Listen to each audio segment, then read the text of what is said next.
He turned up. True love. Boy, we got some topics, man. We got some things to talk about. We don't do this every day for a reason, because if we did, you might miss shows. It is what it is. Somebody was like, "Damn, boy, we ain't did a round table in 3 years." I'm like, "Boy, we just did one at Christmas. Y'all just ain't over 3 years or something. Y'all just wasn't tapped in, man. But listen, man, we the best in the business, and I say that as humbly and arrogantly and confidently and in good taste as I possibly can, man. But at the end of the day, these are my friends, these are my guys, and we're gonna come together to bring you this product. There are many tables that's this shape. You know what I mean? Mhm. Like a lot of them joints is like circle, spherical and all that, but they ain't got 5 E's and it ain't round. You understand me? You understand me? As we curate the best in the business when it comes to Cowboy talk, and it just happened to be draft season, and anytime me and Foot's in the same area, is bound to be some fantastic draft fireworks there. We got some of the best, man. I'm Vash Lombardi. I don't want to say I'm your host. It's just five of us come together. I'm Vash Lombardi. That's Law Nation right there. That's Foot's the King. Next to him, that's the best in the business. Will Steele. I actually got a sound drop for Will Steele. Sorry, the rest of y'all. Big Willie. Shout out to Big Willie. Hey, that OJ. Talk your talk. Come on. And then we got Come on, Okoye Media over on top of him. What's good, fellas? Y'all Appreciate good? Y'all straight? Yes, sir. Yes, sir. You already know. I What's feel like up? that's a pause moment right there. Let's just get out the way. Hey, y'all straight? Yeah. That ain't pause. That's like yes, right? Like we Yeah. just No. You said Okoye over time. I just because I know Koye, you know what I'm saying? Koye. what I meant had to be is the like Koye. he's taller Okay. than you. Like he's Pause. taller, so he's Yeah, over yeah, the top. yeah. All right, Yeah, Yeah, okay. out that's the way. your pause moment for the day, man. We got to start it A early. shot for every pause moment here. Right. It's Bring all it in, good, man. Scott. Hey, a lot has gone on, man. A lot has gone on, and we have talked about this individually on each channel that we all come from. But it just seems a little different when we just come together. Fusty King may have an opinion that he says on his channel. He poke his chest out and say it real loud, but when Vach starts screaming at him, he might change his mind. Koye made me change my mind. So Skywalker Steel chastised me on a car ride to the airport and made me change my mind. So it's different when the five of us come together. You understand? And Law's gonna sit back and watch us all do this while he rack reviews on Why his he channel. instigate? Shouts out to you, Yeah. sir. Oh, the instigator right there, man. So Yes, yeah. so let's do this, man. Let's not make the people wait any longer. They've been waiting for a long time as it is. I said this at the very beginning on the intro, and this is gonna be the first bit of mess. It ain't gonna be all mess this show, kinda, but I do just kind of want to start off with this. Law, have you changed your mind on your Brandon Cook's taste, or was this just you just wanted D Hop so bad, and boy, we just didn't. Oh get D-Hop. yeah, let's argue. Yeah. So talk to me, Law. So originally, when the Brandon Cooks news hit, it hit way before the information of the money came in. So I was under the influence that he was signed for $20 million with the $6 million. $26 million with the $6 million being taken away from there. And then as the news went through the cycle, I should have waited a little bit. It went from 20 million to 18 to 18 to 12. And now the Jones family then finagled and finessed it. Now it's down to 6 million. So shoot, for $6 million, man, that deal is a steal. I like the deal now. But at first I was like, man, hell no, man. For $20 million, we could have kept X, Y, and Z. We could have did X, Y, and Z here. So yeah, it's a good deal. Mm-hmm. See, Law, you could tell that we all cool in real life friends in real life, because people ran to my channel, they ran to my Twitter. But you need to get Law. I'm like, what he do? He don't like the Brandon Cooks deal. You know what I mean? And my overall thoughts of it, and we're gonna let everybody go. My overall thoughts is like, man, if we didn't know any if we didn't hear anything, if there were no rumblings, if there were no rumors, they just rolled out one day, hey, we upgraded Noah Brown. Right. How would we feel? You know what I'm saying? Right. I saw this little goofy little chart that came Good out. at that too. You know what I'm saying? You See do the that name when we fantastic. draft. He way over here. Right. You know what I'm saying? Noah Brown over here in the middle. Michael Gallup way down there because he bad. So in my mind, if we could just fix that one piece, is it worth the upgrade? And then the money part came out. That made it even better. So this ain't me fighting you, Law. This is me fighting you. But they definitely wanted me to get on to you about that. Fusty King, this is a brand new feeling of an off season. This Cowboys front office there, Steven and old Paw Paw there. What do you think about this Brandon Cook situation, Fusty? I mean, for us, Vach, in the draft, it allows you to draft freely. Like, you don't have to, you're not bogged down to draft a receiver. Brandon Cooks can consistently still be the number 2 corner. So I think that he's going to get open. He can separate. I was watching something that Sky did on his Twitter, and it just talks about every route that he can run in a route tree. It also allows you to play CD in the slot still.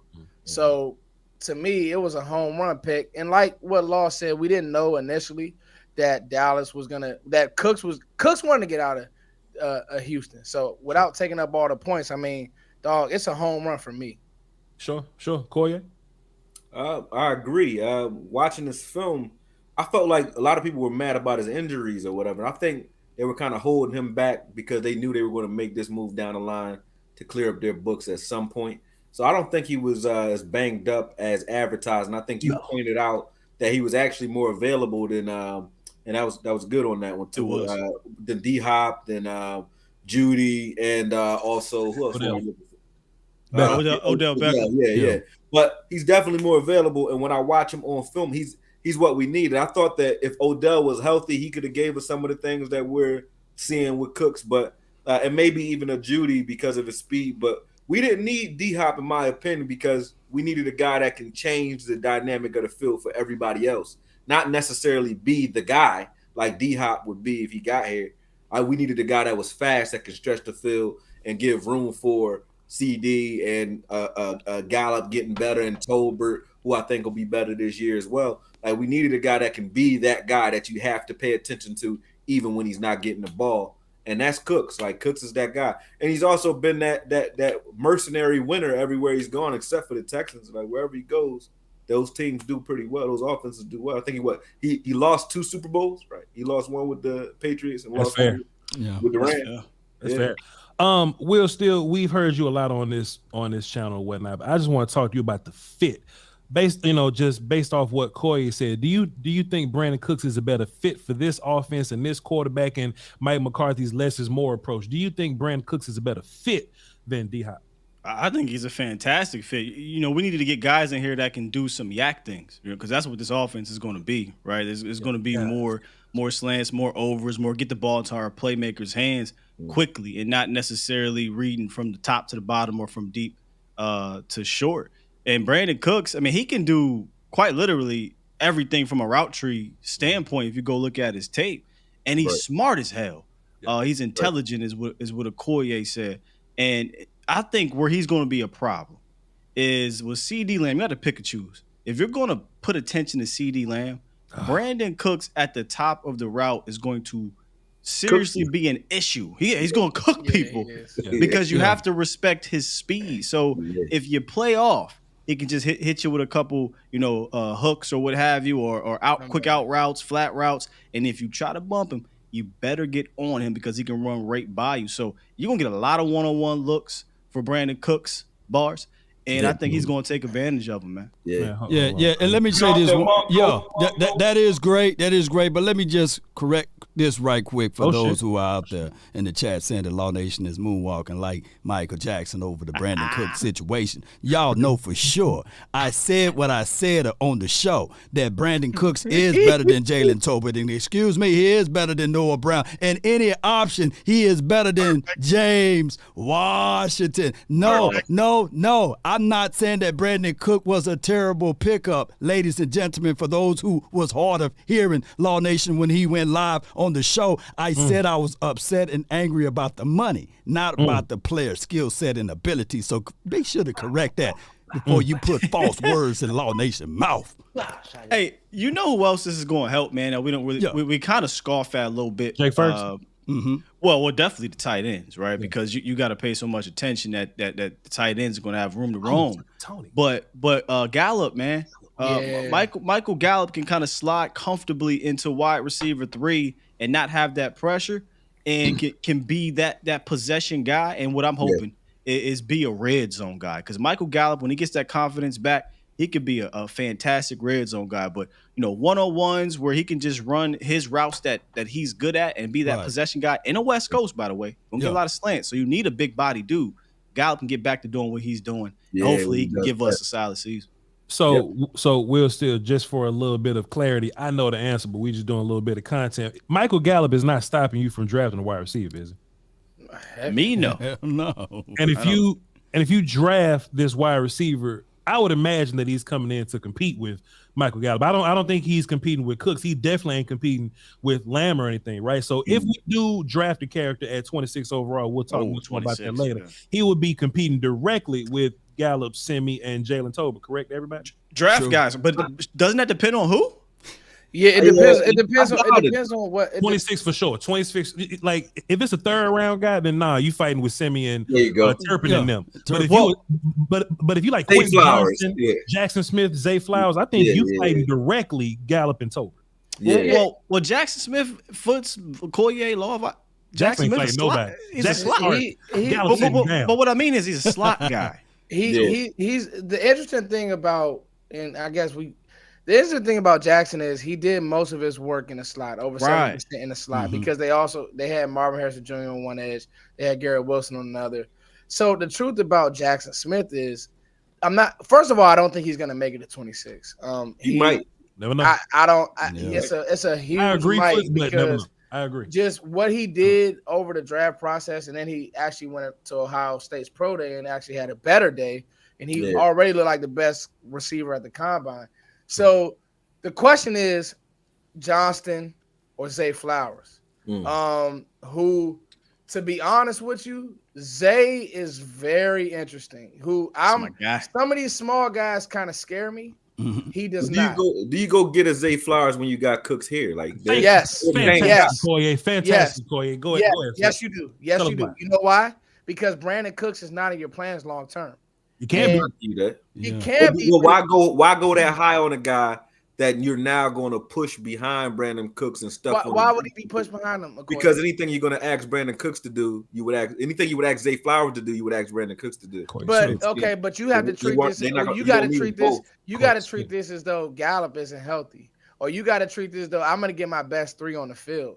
So if right now Zay Flowers is more explosive and a better route runner than what Gallup is, let's be honest. It was times last year Gallup. No, it does. Money plays here. But Gallup couldn't separate. Money do plays around here. And you got to ask yourself. It does, Law. But we saw last year with Tyler Smith, right? If he couldn't play or if he wasn't good enough to hold it down, then Tyron Smith would have been back on the field.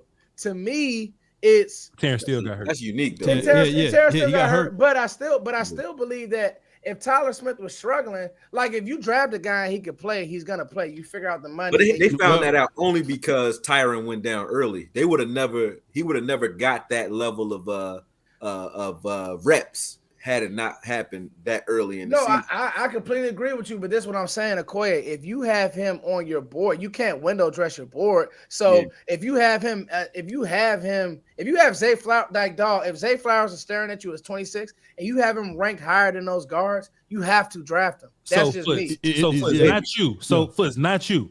Let's just talk about the Cowboys right now, right? Because first and foremost, the Cowboys don't like drafting small people. No way. Right. So now the fact that we got a small person they're not playing flanker right now, you think they about to add 2 of them? Look, we all love Zay, right? But we talked about this on the volume a couple days ago. If this is Quentin Johnston, 6'2", look like he's 6'4", that's a totally different conversation. True X receiver, that dude fits.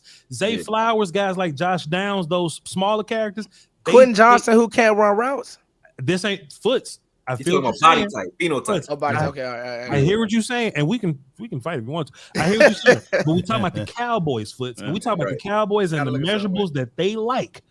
Cowboys ain't finna roll out 2 5'10" receivers day one, sir. They're not gonna do that. With Lamb in the slot, they're not gonna do that. You're right. But I think there's something you gotta think about is the Cowboys at this moment only have one reliable X receiver. So and that's Michael Gallup. You know, and that's something we don't really think about. Simi Fehiko's still trying to figure it out. We don't know what the hell Jalen Tolbert's going to be. They wanted him to learn the slot. He can barely learn how to line up. So he's got to leave that dude. Look, no. I like Tolbert. Can't bank on him though, Koye. But I like Tolbert. But Tolbert even told us I didn't know what I was doing last year. He said it was hard for me to in that interview. Yeah, he said it was hard for me to learn and play. Now I can just play, right? So we really don't know what Tolbert's going to be. X, Z, or a slot. I think more Z slot than X, but we really only have one X, and that's Michael Gallup. So if we're talking about receiver at 26, I think you almost, and I like Zay, but I feel like you're almost eliminating that because you are looking at Brandon Cooks for 2 years. You got CeeDee Lamb, but you don't have another X. And Quentin Johnston, I know a lot of people are not fans of him, but he is that true X if you're going to go round 1 wide receiver. So let me ask you a question while we're waiting on Law to come back. Why'd you have to immediately fight me on the Quentin? You don't like Quentin Johnston? I didn't know that he didn't like Quentin Johnston. So Foots, just one more thing, I'm gonna let you rock. We drafted 26th overall, Foots. We ain't in the top 10 this year. So whatever player we gonna run into, whatever guy that we run into, I can look at him and go, well, Foots, collegiate cancer under 300 pounds. I can do that about anybody, Foots. So why in particular did you get real big?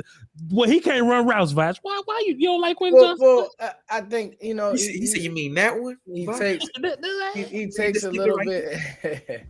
he takes a little bit to get going. I like Quentin Johnston. The problem is the drops. If you want to talk about more than the route running is the drops, and more drops. They got some drops. I think it's a moot point. They got some drops. They dropped ball. I know y'all talking about BPA, but I think we absolutely Brandon Cooks, sort of like what Vach was saying, I think he was leaning towards.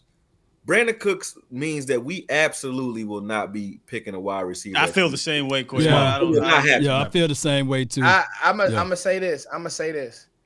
You can say that.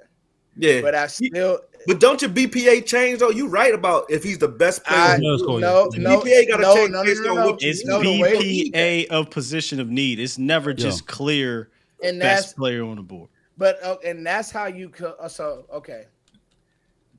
this team has gotten in trouble. To me, if you have something that's great, like let's say we have CeeDee Lamb. Wake up. Now I'm awake. We have CeeDee. That's that crowd. We have CeeDee Lamb, and we have Brandon Cooks, right? But let's say that you want to make this a Cincinnati situation where you have Jamar Chase, you have Higgins, and then you have Tyler Boyd. You have 3 great weapons. Sure. I'm just like, if you have a good position group, it's okay to make it even better. Yo, Foots, I agree. No, listen, you know what I mean? Me and Will still talked about the other day. If you can get D-Hop for cheap and a 6th-round pick, let's just overkill and just be greedy. Yeah, take it. That ain't what we talking about. No, let me ask you this, Vach. I'm talking about the Dallas Cowboys who don't like little people. Small people got to walk on water here. Brandon Cooks has already proven, so we can live with that. They not going to have 2 small receivers on the field at the same time. My bad, Foots. Go ahead. But no, but Sky, you went to war for Zay Flowers. Here's the thing that was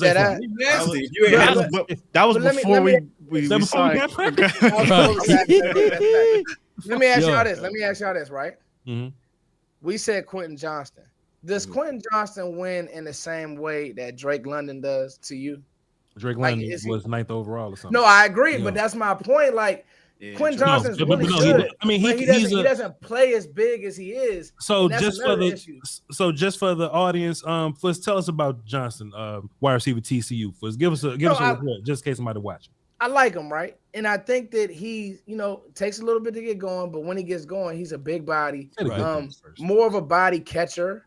Jump ball guy, yak guy. He's a big body. The problem is explosive. Come on, Fusty, can't talk. Does he? If he's at 26, if he's at 26, right? Mm-hmm.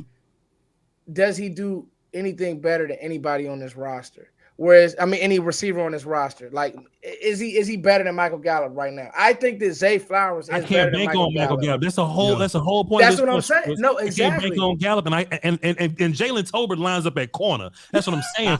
So you answering my question. You just circle back to what I'm saying, that if you have a guy rated a certain way, and you trade away from him, and let's say knock on wood. I get sick of you. No, I'm not. I just thought about something, but I don't know how sure I am about it. Let's knock on wood that there's an injury. Right. Then you back. It's looking kind of good. Why do you think that? Why does everybody think that because there's an injury, have 3 good receivers, you have to have 3 A1 receivers on your team at all times? No, I don't think that you have to. Matters too. You don't have to. We had with Cooks and CD. Barring injury, that's a good. Put a lot of people around that. And we can find value in the 3rd round. I'm not saying we'll get a receiver. We just don't got to get him at 26. You can still go get you another 3rd round value like a Tolbert this year that has a big body, good potential, and he will actually do well in this scheme because he has talent around him that's already going to take the load off of him anyway. So you can, have him rotate in with Gallup, anybody. But to say like we don't got to die on the hill at 26 for receiver. Oh no, True. You're not going to do it. This is only a what if. I agree with you. Like you a killer when it comes to like breaking them all down and knowing them, but we're not going to do it. We're not doing that. So let me hold on. Last question. That's the whole thing though. Go ahead. That's what I was about to say. Because let's say that you have a guard and a receiver, and the guard is you taking the guard, taking the but guard, you forcing yourself to like that. But what if you're forcing I disagree. Thank you, Vosh. I knew that because Vosh is draft guy. Go ahead. Go ahead. Will Scott. I think we might have to look at it this way a little bit, man, because Brandon Cooks is not a 1-year rental. Okay, they restructured this contract. He's going to be here for at least 2 seasons. Okay. So when we're talking about receiver in the first round, we're really talking about drafting a wide receiver 3 for the next 2 years with 26. That's what we're talking about. Four. He's four, depending on what Gallup is. Gallup can come back. But let's just go with what Vosh was saying, right? Like we're not thinking about Michael Gallup in case we can't bank on him, right? All right, gotcha. So essentially, Cooks and Lamb are your dudes for the next 2 years. There you go. If you're willing to say, I'm gonna take a receiver at 26 to be wide receiver 3 at best for the next 2 years, then so be it. I don't necessarily think the Cowboys are willing to do that unless the ultimate guy falls down to maybe a JSN or what have you. But I just it would have to be something like that. Like we're really talking about wide receiver 3. Michael Gallup's wide receiver 3 right now. Let me ask all of you guys this question then, especially wide receiver conversation. If we had a chance to go back to 2019, are any of these wide receivers better than A.J. Brown, Deebo Samuel, D.K. Metcalf, Terry McLaurin? Man, I can't ignore hindsight. I gotta say no. But I'm talking about A.J. Brown, even A.J. Brown and D.K. Metcalf, they killed the combine, right? They were one of these workout freaks. Everybody was looking at those boys and saying, hey, they going in the first round. But all of those boys fell to the second. Debo fell to the second. Terry McLaurin, Scary Terry, he fell to the third. So what I'm saying is that different though, Law. Yeah, I know every draft is different. It's based on need too, though. Based on needs. That goes with what Clay was saying. You can get a guy in after day 1. Because I was about to say those other 2 dudes. You're gonna see some of the guys you like Philly that passed on. Expect to see in the second and third round. They're gonna be and that sounds good till you get Jalen Tolbert lining up at corner. That's all I'm saying. Tober gonna be nice this year. But listen, Philly definitely passed on. He came from Chattanooga. Just for he gonna be all right. Just for clarity, I don't hate Jalen Tolbert. I don't hate Michael Gallup. Yeah. I'm moving as if they don't exist just because there's a possibility that they show up and they don't exist. But if Michael Gallup is 2019 Michael Gallup, we're going to Golden Corral. We just got multiple receivers now. If Jalen Tolbert ends up being the dude that we thought, goddamn boy, the depth at wide receiver now. So I'm not moving as I'm just going to cut Michael Gallup next year. I want Michael Gallup to be great. It's just that I can't bank on that because I don't know exactly what I'm getting from Michael Gallup. But doesn't that change since you got Cooks? Like what you're saying, 100% mattered before you got Brandon Cooks. I would not be looking at, we got Michael Gallup and Jalen Tolbert, we cool. Cooks killed the conversation, man. Cooks killed the conversation to me because I would have even still said it if we got D-Hop. We still needed speed, so you probably still do it at 26 with if Zay Flowers is there or if Jackson is there at 26. You still do it even if you would have went and got D-Hop. But Cooks adds the speed dynamic that we were missing, which is why we went out and took a flyer on T.Y. in the middle of the season last year. We needed speed, and we got it. This will be my last point, right? Talk to me. So to Law's point, every draft is definitely different because Philly also did pass on Justin Jefferson in the draft before. I think it was either before or after A.J. Brown. The point is this. Just don't window dress your board. Like now Dallas needs to go best player available because, again, we do need a guard, but if it's Voch, you have your thoughts about Torrance. If you have a guy that you've rated higher, you have to draft him. You can't worry. You worry about the rest later. But if you have, because again, a guy could come out if an injury happens or something happens, and you're not think about this year, right, Law? This year, a crazy injury happened with Tyron. If we didn't draft Tyler, we would have been stuck. You know what I'm saying? And there were other players and pieces there that we possibly could have went with, but they had him rated a certain way. and it worked out. So I'm just saying, like, injury could happen with CD. We don't know. We need. So that's just me. So you saying if there's a running back that has first to second round talent, like early second round, late first round grade, I'm drafting a running back. Yeah, sure. Okay, Yeah, at least yeah. okay. Because I was gonna say, like, Just what trust other your board, thing- but I think that we can have that running back talk. our biggest inefficiencies on this team is with the front five. And I think that if you draft a tackle, I'm team with Vach now. Many of years I said, nah, man, forget about the O-line, but I'm leaning on the offensive line now because for sure. a tackle can easily transfer to guard, right? Or a guard can be a guy that you can put on this team to help two things out: the quarterback plus running back. I think that right now this team need to focus and do BPA, but also focus on that front five. And I think that will help this team out better than a wide receiver would at this point. Oh, 100%. It depends on the dude at the end. Now, Foots, I don't disagree with what you saying. Like, you don't window dress your board. True. We may disagree about Torrance or whatever, but you shouldn't just jump over dudes just to be jumping over dudes. That's my point. Sure. 100%. But just while you making that board, that's when you have those conversations and things like that. And we have a lot more draft to talk about, so y'all please hang tight. This is gonna be like a little lightning situation. Ain't gotta be a lot. I just want to ask everybody. We just do a little yes, no, something easy like that. Will Steele, is Brandon Cooks better than Michael Gallup? Healthy Michael Gallup? Absolutely. Foots, is Brandon Cooks better than last year Michael Gallup? Not even close. Huh? You saying he's not better than Michael? What you say? No, like I think you mean he is. It's not. No, let me say this. And I know this is lightning. He got 1,000 yards. He got 1,000 yards. So the with cocaine's Tyrod happening. Taylor. When does that crack come into play for you? We know what you mean, Foot. We know what you mean. Brandon Cooks is way better than Hurt Gallup. You're a little sleepy. Law. Man, if y'all say I'm sleeping one more time, Law. I got rest, y'all. This gets interesting. I sent this tweet out last week. I made a poll. Law. Is Brandon Cooks better than a perfectly healthy Amari Cooper? No. Koye, is Brandon Cooks better than Amari Cooper playing through a plantar fasciitis flare-up? Curious where this is going. Yeah, I'm still gonna say no because Amari Cooper was a guy where even when he seemed hurt, he'd come out a couple plays but still come in. Amari Cooper came to Dallas with a plantar fasciitis. I'm gonna take Cooper over Cooks almost in every situation. One last one. He cut his leg off. One last one. Scott, is Brandon Cooks better than away game Amari Cooper? What is it? What are we doing? You talking about the Jets game? I know what he's talking about. Yeah. He's talking about Jets game Amari Cooper. Yeah, but that was 2019. But Amari Cooper, guys, like when which was that Dak or Cooper? Which one? You know when he, which away game? They both was trash. But in 2021, Cooper when he stepped trash up and checking out and shit like that. Man, I'm not on that bandwagon. I don't believe in that. I think Amari Cooper just didn't get the opportunities. So the reason I said this because somebody asked me, Vach, does Dak get better with Brandon Cooks as his wide receiver than when Coop was his wide receiver? And the only answer I can come up with was, well, sometimes.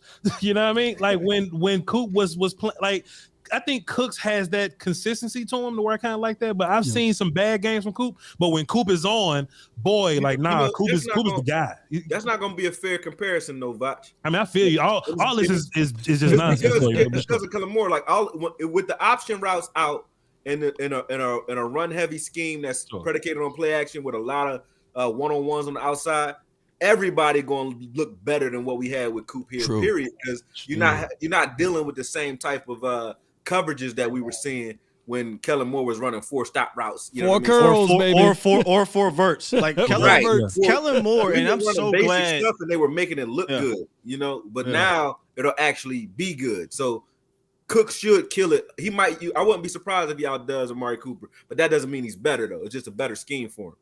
Fair enough. One last thing before we move on to cornerback Stephon Gilmore. That's super exciting. I know y'all love it. What does this mean for Kevontae Turpin? Yeah. Same route, same role. I mean, Yeah, I think he yeah. plays. Gadget guy. So we add a wide receiver, right? Mhm. And we all say that, that the Cowboys are probably going to draft a receiver. It ain't got to be 26, but they'll draft a receiver at some point, right? So now your room looks something like CeeDee Lamb. You have Cooks, you have Gallup and Tolbert. Tolbert's a young guy, so he's going to be around because he's a young guy. Sammy, who's technically a young guy still, technically, right? And then you draft a dude that makes 6. Now, the reason I'm bringing up Tolbert, in which a lot of people in my audience felt like I was hating on Tolbert's not giving you nothing as a wide receiver. Turpin, yeah. Turpin, pardon me, Turpin. Sure, little bit. What's his name? TCU. I told him Squirt. 5'7". 5 little bitty, right? So Kevontae Turpin ain't giving you nothing at wide receiver, and some people was like, well, Vach, Kellen wasn't using him right. Well, on that token, I don't see a world where I take Brandon Cooks off the field to put Turpin in, or I don't see a world where I take Ferguson off the field to put Turpin in, or Tony off the field. So if we're adding this wide receiver, we're possibly going to add another one. What happens to Kevontae Turpin? Do we carry 7 wide receivers, or everything's just you named 6? That I mean, look, not Tober. Semi is not guaranteed a damn thing. At the very least, Turpin has a special teams role. So that's I look 6. at Turpin like you said, like Goodwin. Goodwin's never going to play corner, but he's going to be here. You know what I'm saying? Well, if he's here now, I don't know if he's still. Well, and hold on, and Goodwin admitted that he's not a good cornerback. Like, he came out and flat out said that. We just don't know. Like, they don't give Turpin the ball. Like, we don't know what he could do. I think if you could use a Lockett, if you can use Lockett and that little dude that Sean Payton was using over in with the Saints. Harris. Deontay Harris. I said the same. Harris is the exact dude. So you would have to come off of like play action where you're running them on a jet sweep, not giving them the ball, and then throwing it at him later. You know what I mean? Real fast, pushback. Koye, me and you. So CJ Goodwin may be the best punt gunner in the National Football League. Kevontae Turpin has done nothing as a returner. He all pro, man. He made a Pro Bowl. He made a Pro Bowl. Now you hating. Pro Bowl for doing what? He gave us some life last year. Preseason? He actually was really good. His return yardage was his return yardage was crazy. He was consistent. I wasn't crazy. I give Turpin a lot of slack. But to say he gave us nothing is a bit much. Yeah, it's not nothing. But here's another thing too, though. The USFL, he just finished that up, and then they said, "Hey, 2 weeks break. Let's go ahead and do Cowboy stuff." I got Foots. Yo, Foots. What if I could tell you I can draft Tank Dell in the 3rd round, and he's your new kick returner, and he can play wide receiver? Well, that's changed the conversation. I mean, that's a whole nother Not really though, but not know. because you add a wide receiver to the room. It just happens that this receiver can kick returns. So, but we got 3 itty bitty receivers. Yeah. You can't have 3 itty bitty receivers. He ain't starting in that like that. Let's move on, man. Hey, don't forget, get Turpin up out of here. Don't forget, we got Antonio Callaway too. The Cowboys trying to reboot that. Hey, I had a point about Cooks, right, and CD. I think Cooks' role is to be when CD is like, we got to remember when Amari Cooper and CD were together, they had no, and that goes to the idiotic play calling of Kellen Moore. They had no role. It was like he could be the one. He could and it's like no. This is the game plan is still going to go through CeeDee Lamb. Like it has to.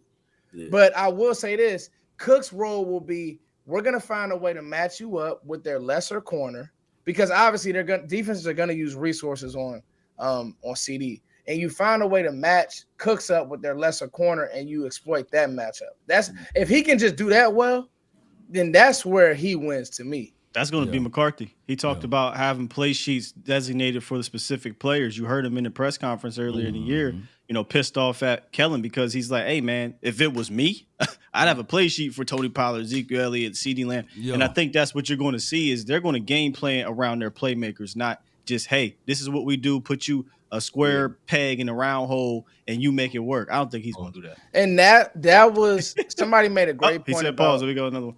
Somebody made a great point about – Kellen Moore's, he doesn't have a feel for the game. Time out. Hold up, Foots. They say something wrong with the screen. Stuck. They say something wrong with the screen. Somebody. Not. I got my phone up. It's good on my end. I'm good over here. I'm good. Okay, I just hit the button. We live. Chat, we good? We good, chat? We good? Y'all can see us? There we go. All right, Yeah. go ahead. Yeah. So no, I just think that That's fine. dog, like he had no It froze idea. for like- Turpin it cut the froze for a Wi-Fi. little bit. Yeah, the Illuminati. He said snake. Oh, shit, that's better. Yeah, are we back, y'all? Are we back? we So we good. back. No, I just. In all seriousness, I don't think that Kellen understood. Like when Mike is saying, fans gotta understand this. Mike is literally saying, you don't have to run tempo all game. Like there has to be a flow to the game, bruh. You can run the ball here. You don't have to. This doesn't have to be a pass. There's a reason why you do certain things. This personnel grouping is gonna work great against this. They're in a 4-man front. Let's power these babies. Little things like that. That Mike just understands that. Again, Kellen just had no flow. And I always ask this question: what did Kellen Moore do in his career to earn the position of the offensive coordinator for the Dallas Cowboys? 4 curls, baby. But not a damn thing. Not a thing, man. Like Hey, no and we coaching got to- ever, not even in college, Okoye. Yeah. breaking And up we got again. to also include too Hold on. that these players that trying to make the team, you got to have a coach that can be an advocate for you too. So Bones Fossil might be banging on the table for Turpin. Y'all got to bring It's that good up on too, my man. end. Yeah. It's really good on mine. I don't know. Yeah, it's good Hit over here. refresh, y'all. Yeah. Hit refresh and come back. Up, Just- down, it's- left, right. It's good. I got it on my phone. I'm fine. So Yeah. Just you might have to leave go out, out and come back in. No, I don't haven't leave even out. left We need the I haven't numbers. even left YouTube on here. We need the numbers, but just hit the refresh. Y'all good? Yeah. Here we go. Let's move on to this next piece. And I think this edition was way bigger than the Brandon Cooks. I mean, the Brandon Cooks adds to this offense, but I think that Gilmore at cornerback 2 makes this defense Teflon. You know what I mean?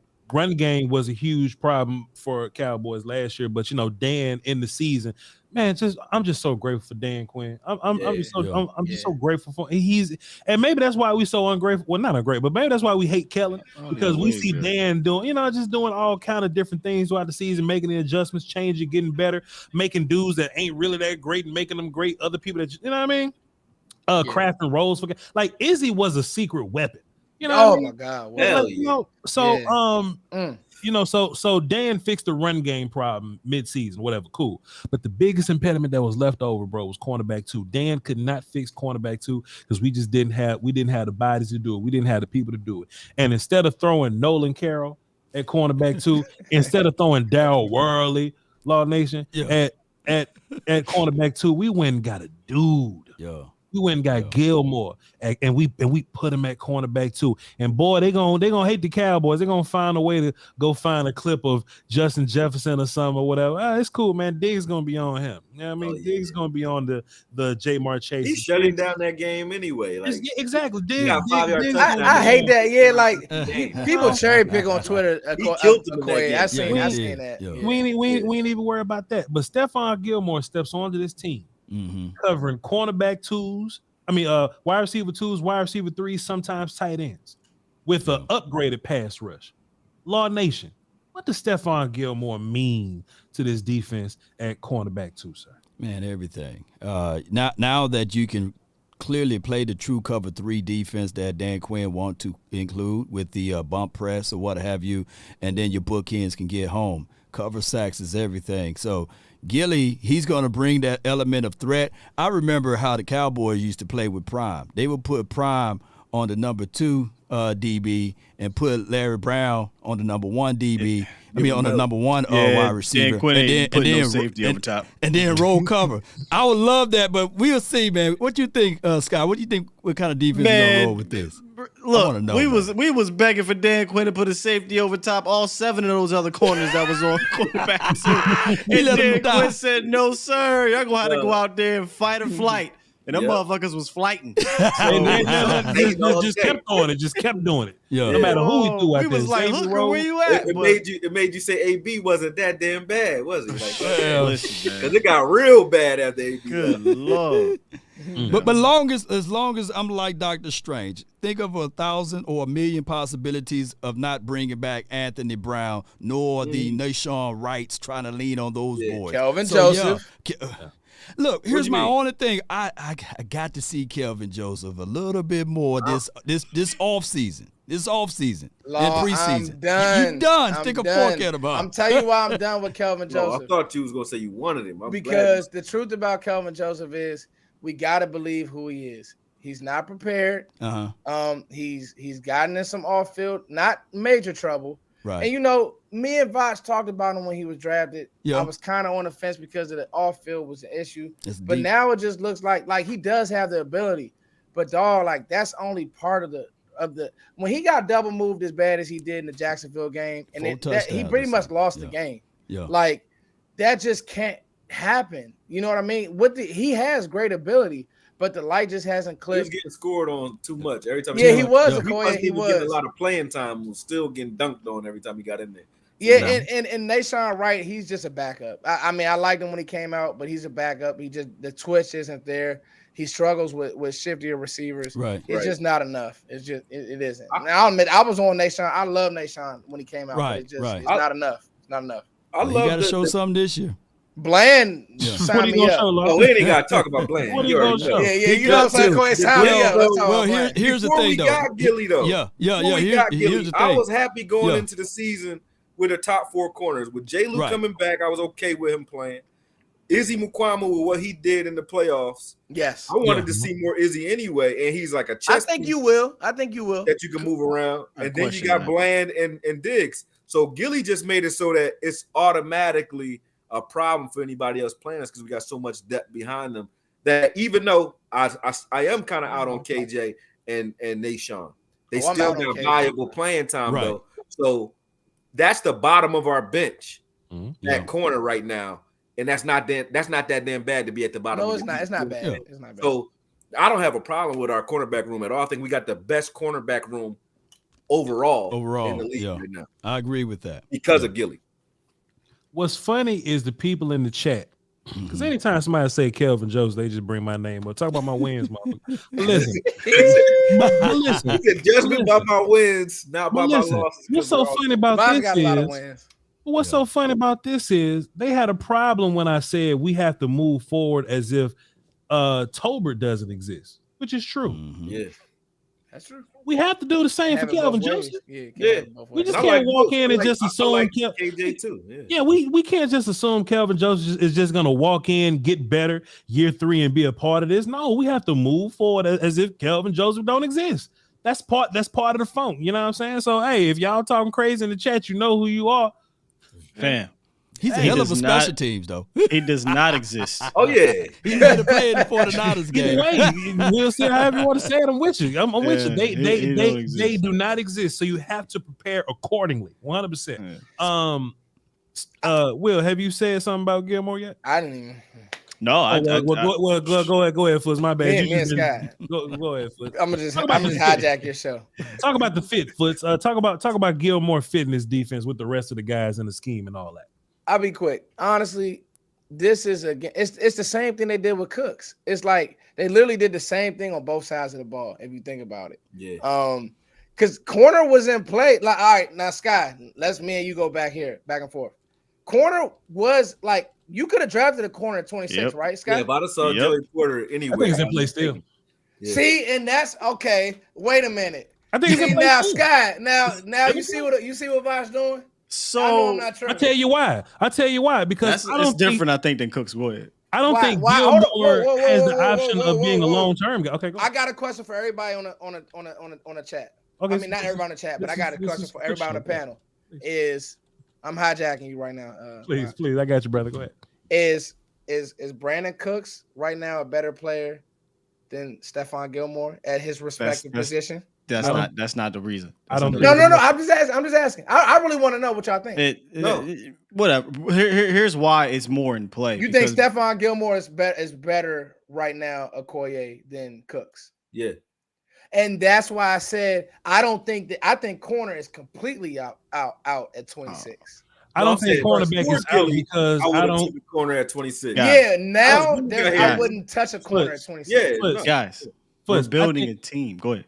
Yeah. But see, I just said that about receivers. Listen, I didn't get a chance to finish Vacha talk. My bad. I think Gilmore is a 1-year playoff rental, a 1 year there you go. rental type guy. Cooks has the option to be a long-term dude for us. So that's what I was going to get at. Your wide receivers, you've got receivers technically under contract for at least the next 2 years minimum. You're going to have, the big three. At your cornerback position, if we're talking currently, hopefully this changes with Diggs. Currently, Diggs is a free agent after this year. Right. Gilmore's a free agent after this year. Right. Jordan Lewis is a free agent after this year. And we love what we saw from Izzy, but my devil's advocate to Izzy is I think Izzy was more of a specialty situation going up against a big slot. I don't think you want to play in Israel Mukuamu against those Kadarius Toney types in the slot, right? I always use Tony because I'm talking about quicker speed guy, right? Yeah. It was not a burner. Nah, he not a burner. He not a big So with that being said, Scott and Vach, that put DB back at play with the 26th pick. Maybe if it's something worth your while there, if it's worth your while there, right? Sure. Deontay Banks, another spoon there. Take. That's my guy from Maryland. I'm in the DMV's Vach. I mean, he can go. I think it's gonna be some dudes on the board better than Banks, but yeah, I think so too. Yeah. You can still get a guy Darius Rush late. You can still get him. Ooh, I love Darius Rush. Look, your homework, Okoye squad. Cooks and Gilmore allow you to not have to touch those positions in round one. That doesn't mean you gonna get. We getting a corner in the draft. Right. You can still take one, but I wouldn't be surprised. Yeah, you just don't have to do it in round one because you got Gilmore and Cooks to get you over. I think you said no, Vach, but I think round one gotta be trenches. It's going to be offensive or defensive line. Whether that's it can be sure. Can be. I don't disagree with that. It might be the first. I don't disagree. I do disagree, but I don't want to make this an hour show about the draft. I mean, we just talking. Let's go ahead. We just because you can never draft like that. I just don't like because I'm gonna be honest with you. What is the best dude in the But wait a minute. BPA. Okay. Wait a minute, Vach. Me and you, draft is what we do. I have Drew Sanders rated over a lot of these guards. Right. So you mean to tell me that if you have a guy who came from Alabama, you take Drew on the Sanders, and then he transferred to Arkansas. You take Drew Sanders. That's what I'm saying. But we just said it's gonna be. If you're thinking like that, I'm sure other people think, and I definitely want to get our trenches right. I'm not going to draft away. Even with LVE here, they're not committed to LVE. I agree. LVE's not the guy. So Drew Sanders over LVE all day. You know what I mean? So, if we're keeping it a bean, the linebacker spot is more of a need than any of those other positions. Let's talk about it. The problem is they need to commit to not putting Parsons at end. That's a great point. But that seems Parsons to be a is dead in the middle deal, of the field next to anybody. Your linebacker room is fine. You preaching to the choir. I want this motherfucker. They beating him up out there. Exactly, but they playing him 750 snaps at defensive end. Yeah, but you have to move forward. I give up. To move forward as if Parsons at end don't exist. Yes, right. Parsons at linebacker don't exist. Exactly. I give up on thinking that Michael Parsons is going to be, able to do both because they didn't use him like that last year. So Vach, based on the combine, Jack Campbell has really. I know the long speed wasn't crazy, but the 3-cone was different, and I'm like, and then he's working out with Luke Kuechly. So I'm just saying, like, I agree. Scott just hit on the head. They're gonna play him at both positions just because honestly, that's what Micah wants to do. I'm pretty sure Micah now is at that point where he's like, listen, prime. Exactly, right, Law. Like he going in the defensive. Fact, he's pissed off that he didn't play more linebacker. Denver, that they drafted a couple years ago. That was a quarterback at one point. Jules, what's his name? Josie Jules. Josie Jules. He remind me of him. Not off the charts athlete, but smart. The instincts are crazy. Yeah, smart as hell. And so I'm just saying that, like, I don't want to go into the draft saying we have to have a guard at 26. So would you draft Drew over Anton Harrison right now? I'm glad you brought that up because the tackle position, I'm gonna. Whoa, that's what you mean. I know you got to do this. I know you got to do this. So look, Wait a minute. Botch, I went on Twitter and I admitted my wrongs. I'm not. I admitted my wrongs. If you got tag me in this one. I gotta see this.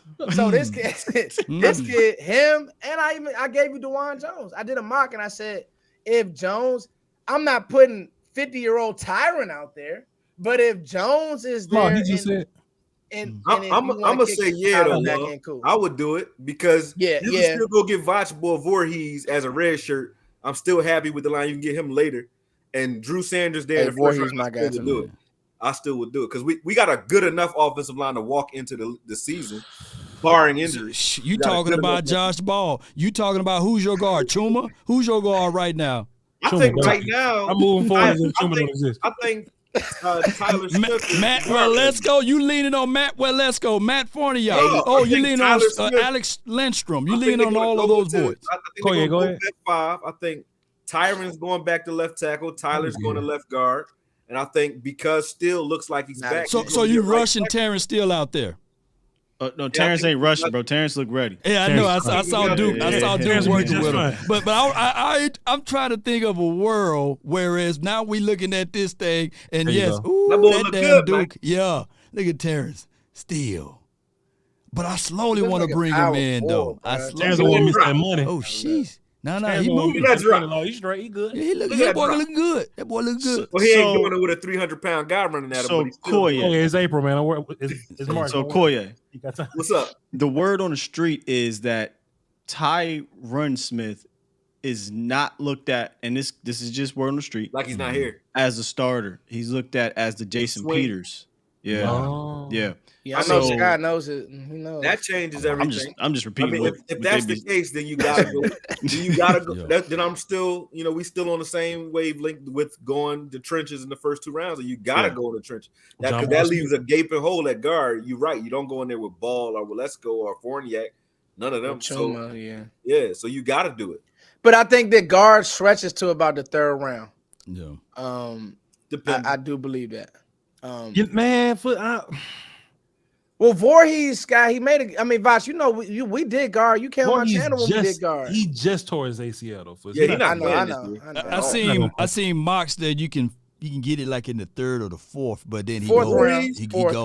He might go to the 6th. See, guard ain't that deep for me. Where like finding somebody that like starts that I really really like for real. Like day one, you're my left guard. Guard ain't that deep this year. Well, Scott, how do you grade some of these tackles? Like Skoronski, I think he's more of a Skoronski. Yeah. What about Bergeron? What's your thoughts on Bergeron? How do you grade some of these tackles that could possibly kick inside? Skoronski, he got short arms. Don't get Vosh started on Skoronski. Skoronski, not one of the top tackles for me, man. He's like he's a guard. He might. Okay, what about? I don't even think he's a guard though, because I don't think he's powerful enough to truly be a guard. Oh, Scott, Voch, he's going in the first 2 rounds. Man, he's another Jonah Williams. I ain't saying he's not. Teams really bad at this. The teams suck at drafting. What their O-line suck. What I'm saying is, and for me, what I want in a guard, I need you to be powerful enough to be a guard. So when Connor Williams plays guard for me and never really gets strong enough, like that was already a problem for me. You know what I'm saying? And he's just not strong. What he is a tackle with short arms. But non-O-line people feel like just because your arm's short, that just means you a guard. No, you just a short arm tackle right now. What do y'all think we're gonna do with the dude we just signed from the Jets though, Edoga? You don't think he's gonna play? He finna sit down somewhere. And he's insurance. He can't wait the water, man. And get cut in damn August. Panel, let me ask y'all this. Mm-hmm.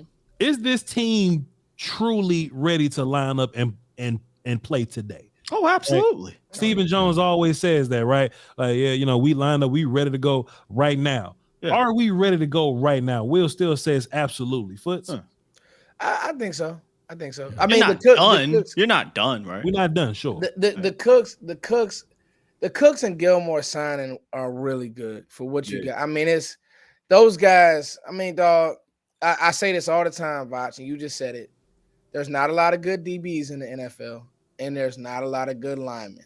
Mm-hmm. I think that you just locked in a guy who's going to beat number 2 corners. I can't even name half the number 2 corners in the NFC East.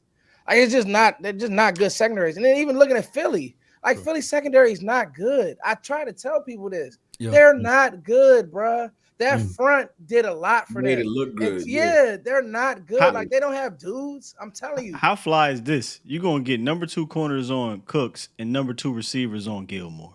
Talk about it, Sky be doing. You know what, Sky? I'm done. That's good. Right there. So Koye. we're the best team in the NFC. What up? Koye, is this team ready to line up and play right now? Yes, as long as you're going by that best 5 scenario, but y'all just made me nervous with the Tyrants looked at as a swing, because then that leaves a gaping hole at guard. I don't want to repeat the Connor Williams era where we don't know what we're doing in the middle. You know what I mean? You're absolutely right.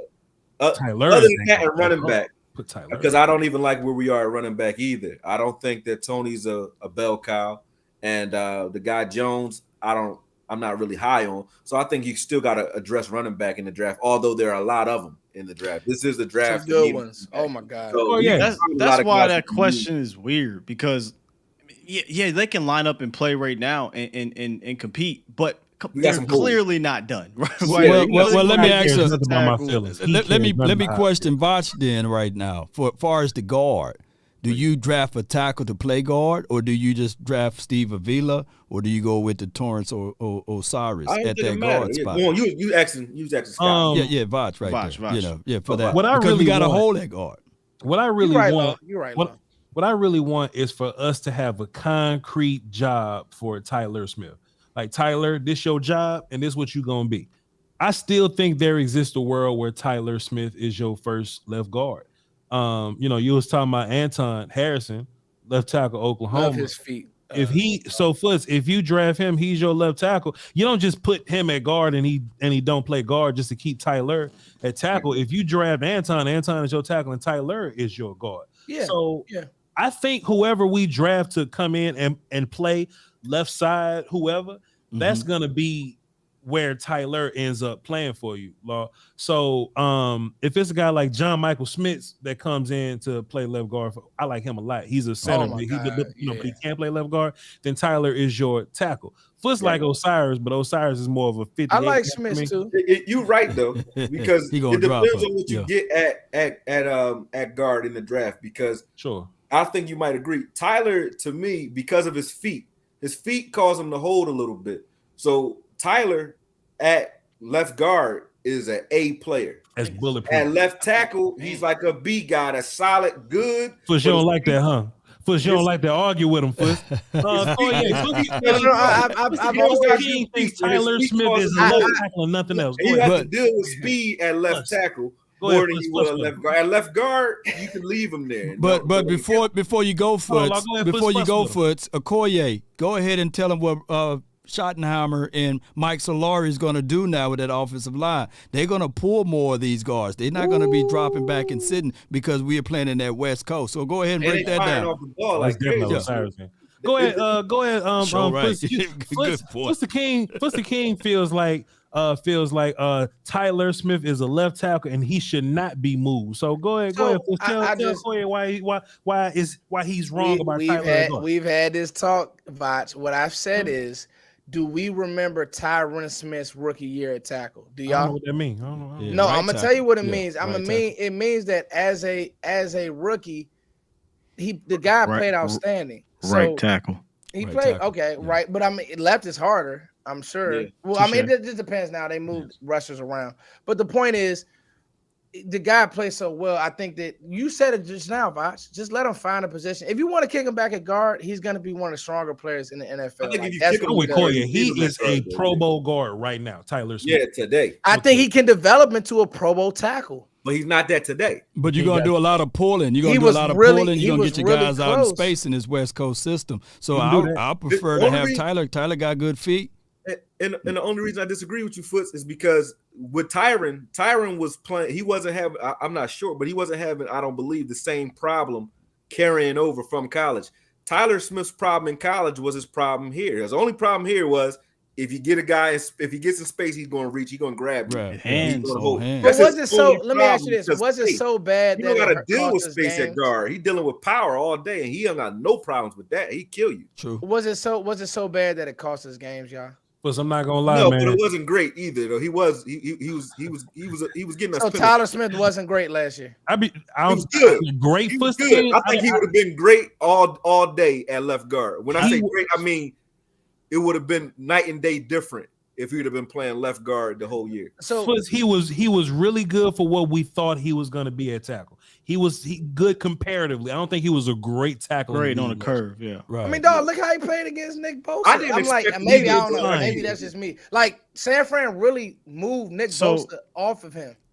So I don't think Foots is crazy here with Tyler Smith at tackle, because the upside is still there at a more valuable position. I agree. Like I get it, right? And I think the things that Tyler Smith was deficient at are things that can be coached. And he's a smart player. He's a hard worker. He has that athleticism. So the value at tackle for the ceiling, right? We talk about the floor and the ceiling. The ceiling and the value that you can potentially get there, I get why you would want to keep him there. But if you're talking about how can I maximize him right now, left guard, to me, I'm still on the left guard thing. Like, I feel like I feel like he could be an impact, powerful left guard. However, this is where I've been at. I don't give a damn where they put him. I think he's that good, he's that smart that he'll figure it out, and that he will allow your offense to still be able to operate at a high level, whether it's left guard or tackle. But you got to figure it out, man, because I don't want to go through this musical chairs again. 1 week is left tackle, another week is left guard. Figure it out, put him somewhere, and let him develop. Period. For real, it's only going to hurt him if you continue to do that, not help him. Yeah, I mean, I think also one thing that we haven't talked about is at some point Zach Martin is going to slow down. So He already did. I think that guard. Some Vosh hit on the name. I think it's Smiths.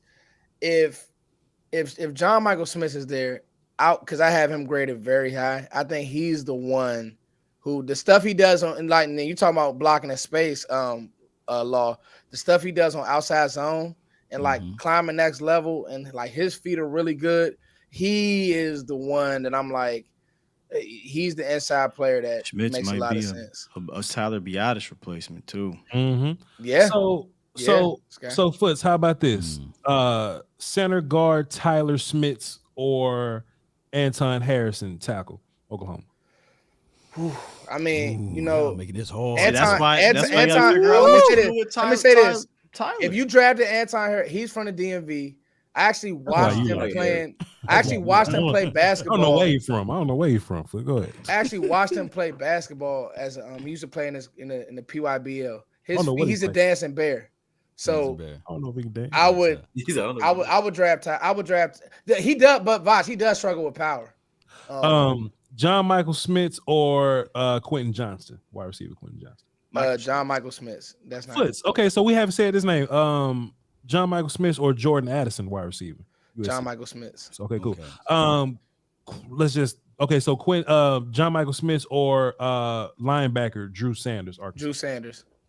I'm that big of a believer in Sanders. But what's the difference between that and Anton Harrison? What's the difference between the 4.0 and the 4.6? Break it down, Foots. I want to see what you're thinking, man. Break it down. Help me out, man. You know why I like Sanders so much? Pass rush. Pass rush. So who do you get at the And he can play in 58? the middle. Who do you get at the 58 spot? Now then? you start thinking if Avila falls, You gotta hope. You gotta pray. You gotta pray. Hold up though, but I think we dismissing this whole. I love Drew Sanders. This whole Schmitz And thing. he's not that far from Jack Campbell, is he? You can. Oh no, he is. He's a better. No, yes, he is. The athlete. The athlete. His block shedding is sick. Yeah, It's he's different. stupid, It's bro. different. He's a different He all athlete, got a bro. sneeze like And Trent Simpson, We'll how far are you get apart? back to Drew Sanders. I promise. Go ahead. Yo, That's a good one. Tyler Biadasz is a free agent after this year. Correct. John Michael Jingleheimer Smith is an intelligent player that could play center, right? Like, am I tripping? That's 40 yards, baby, man. 40 yards. So you got a dude. We who did can- like Matt last year, Law. you got Alex Lindstrom. Go ahead, Scott. You got a dude who could potentially be You know, I think it's Dickerson that played for the Eagles. They Landon, drafted Landon Dickerson to take over for Kelsey. Played him at guard. He's a Pro Bowl guard. When Kelsey retires, he's going to play center. Like Michael Smith better be smart. He like 24. Boy, looked like he looked like one of the coaches. Schmitz looked like he was old as shit. Like, What's the king? I think Schmidt's versatility, man, gives him a. But if you like versatility, then you like Drew Sanders, Sky. That's fair, but I got a better Drew Sanders. His name is Michael Parsons. But what if you had Mike and Andrew? That's different. That's real shit, though, Sky. Fair enough. Now DeMarco Clark is fair enough. Off the field. Foots. I like Drew, but I feel like we need some help up front, and he can give you both. You're not wrong, this guy. Foots. Drew Sanders or Mozzie Smith? Ooh. Core. I'm this team. It depends. This team, Drew. Koye think Mozzie Smith better than Jalen Carter. Y'all argue about that. Y'all argue about that. Fuck Drew Sanders and Mozzie Smith. Let's do the Mozzie Smith and Jalen Carter and let's roll. Come on. Right, yeah, we need to talk. Y'all two need to have that out. Okay, let me answer this. Let me answer. I'm gonna go Mozzie. You must be out of your goddamn mind. Let me just say this, Law. And when I'm done, it's gonna make sense. I promise. Timestamp this, y'all.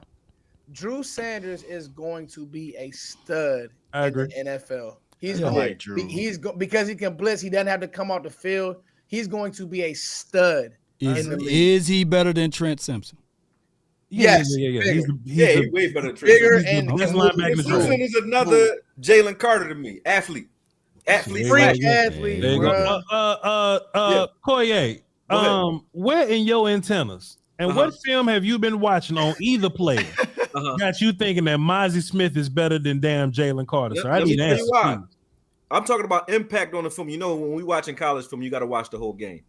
Okay. Jalen Carter will have 2 sacks in the game. He'll come in. He'll make his splash plays, but the plays like consistently throughout the rest of the game, he's not destroying the guys that are in front of him that are top level. And the game that I watched that made me look at him funny was the Ohio State game for both of them. So I don't care about either one of them. You know, I don't really watch college football. But when I'm watching Jalen Carter, it was to big him up. But he was getting his ass whooped for most of that game. Now, he made some plays, but it's like if I'm watching broadcast, he'll make some splash plays based off of his burst, like sucker punching guys off the line. And his get off was crazy. But he wasn't disengaging the way I wanted him to, and he wasn't violent as I wanted him to be against Ohio State. But when I watched the Mozzie film, I went back to Mozzie film, and Mozzie, even when he wasn't making tackles, he was beating the shit out of the entire Ohio State line by himself. And he was only asked to 2 gaps. So when I said he was overall better, it's because the things that I can ask Jalen Carter to do, just get up field and tear up a guy one-on-one, I can ask Mozzie to do that. Is he going to be better at pass rushing than Jalen Carter? No. But I can't ask Jalen Carter to do the things that I'm going to ask Mozzie to do, which is both. Mozzie can play 1-tech or 3-tech for us, and Mozzie is far more violent as far as his effect on the game than Jalen Carter. Jalen Carter's a guy that's going to give me sacks. Mozzie's a guy that's going to give everybody else an uptick when it comes to run. You know what I mean? So to me, overall, he can play both. So overall, he's a more versatile defensive tackle than Jalen Carter. Jalen Carter's a better pass rusher, but that's it. So Koye, we talk about the making all the plays in the game or whatever, right? You know, Georgia like to rotate their kids, so Mozzie probably played a lot more reps than him. But to your point about Ohio State, which ain't a bad point, you know, honestly, Jalen Carter did put hands on most of them children except DeJuan Jones. No. Isn't it? Oh yeah, I watched the film with you, man. Look, he was on the ground a lot. Y'all go ahead. He was on the ground a lot though, bro. Like that's what the problem was with him. Like you shouldn't be on the ground that much. And most of the time when he was getting pressure, it was from stunting. So I'm like, that's what we used to like. We both love Tristan. That's how they used him though, Coy. That's how they used him. But that's how they used Mozzie. So they was using Mozzie to 2-gap. That's it. He was 2-gapping, but taking double teams and throwing grown ass men to the ground with his offhand. Like I wasn't seeing Carter disengaging from guys. Like when they got to him, he wasn't getting them off of. He wasn't shedding them. And I'm like, shouldn't be close. Should it be one question to you, please? Should it be close if I'm watching a guy that they're saying is the best player in the draft versus a guy that I had round 3 in Mozzie? it should not be close on film when I'm watching those two guys. And it wasn't close the other way. Mozzie looked way better. Well, Koya, I like think, that you stand on this, Okoye. I love it, Koya. I think there's a lot of context here, right? Okay. Like when you're drafting, like it's mostly about traits, right? So I can look at Jalen Carter and I can go, man, I promise you, I can teach him how to. And honestly, Jalen Carter can two gap battle. He could two gap. I have seen Jalen Carter do it. I have seen him stack and shed the shit out of people. But if I got Jalen Carter on my team and I'm Kirby, I'm going, hey man, I just want you to go in A gap and go that way. You know what I'm saying? That's what he's really good at. So Mozzie may ask Michigan to do different things, but if you ask Jalen Carter to two gap, he's two gapping the shit out of anybody. We can find that film, but you can't make Mozzie the bursty, explodey dude that Jalen is. You understand what I'm saying? I don't agree on that one. You think you can, so look, and also too, to be fair to you, because we just talking right now, Mozzie does move really well for his size. Mozzie has fantastic movement, very quick for his size. Mozzie one-on-one, if you're not asking him to hold up double teams and force double teams on purpose, whenever he was one-on-one against anybody on Ohio State, they was on their ass every time. And I'm talking about the entire game, the whole game.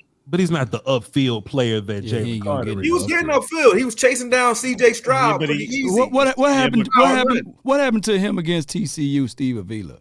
He played pretty well. They took turns beating the shit out of each other. I've been seeing he got off at TCU. They did get him though. I have seen people in the damn chat box talk like he got smoked by TCU. And we just watched the film in the Patreon. Now look, Steve Avila is a high second round pick in his own right. They had a good fight. Right. Yeah. But Mozzie Smith ain't died no horrible death to Steve Avila like the chat box saying. Yeah, he was getting it off. What happens is when they lose a game, when they lose the game, they think that they lost their and that's not the. You're right, Vach. That's not. I can tell you exactly where to go to where he beat the shit. I can tell you the exact play. And he forced the fumble too. He forced the fumble in the game too. Yeah.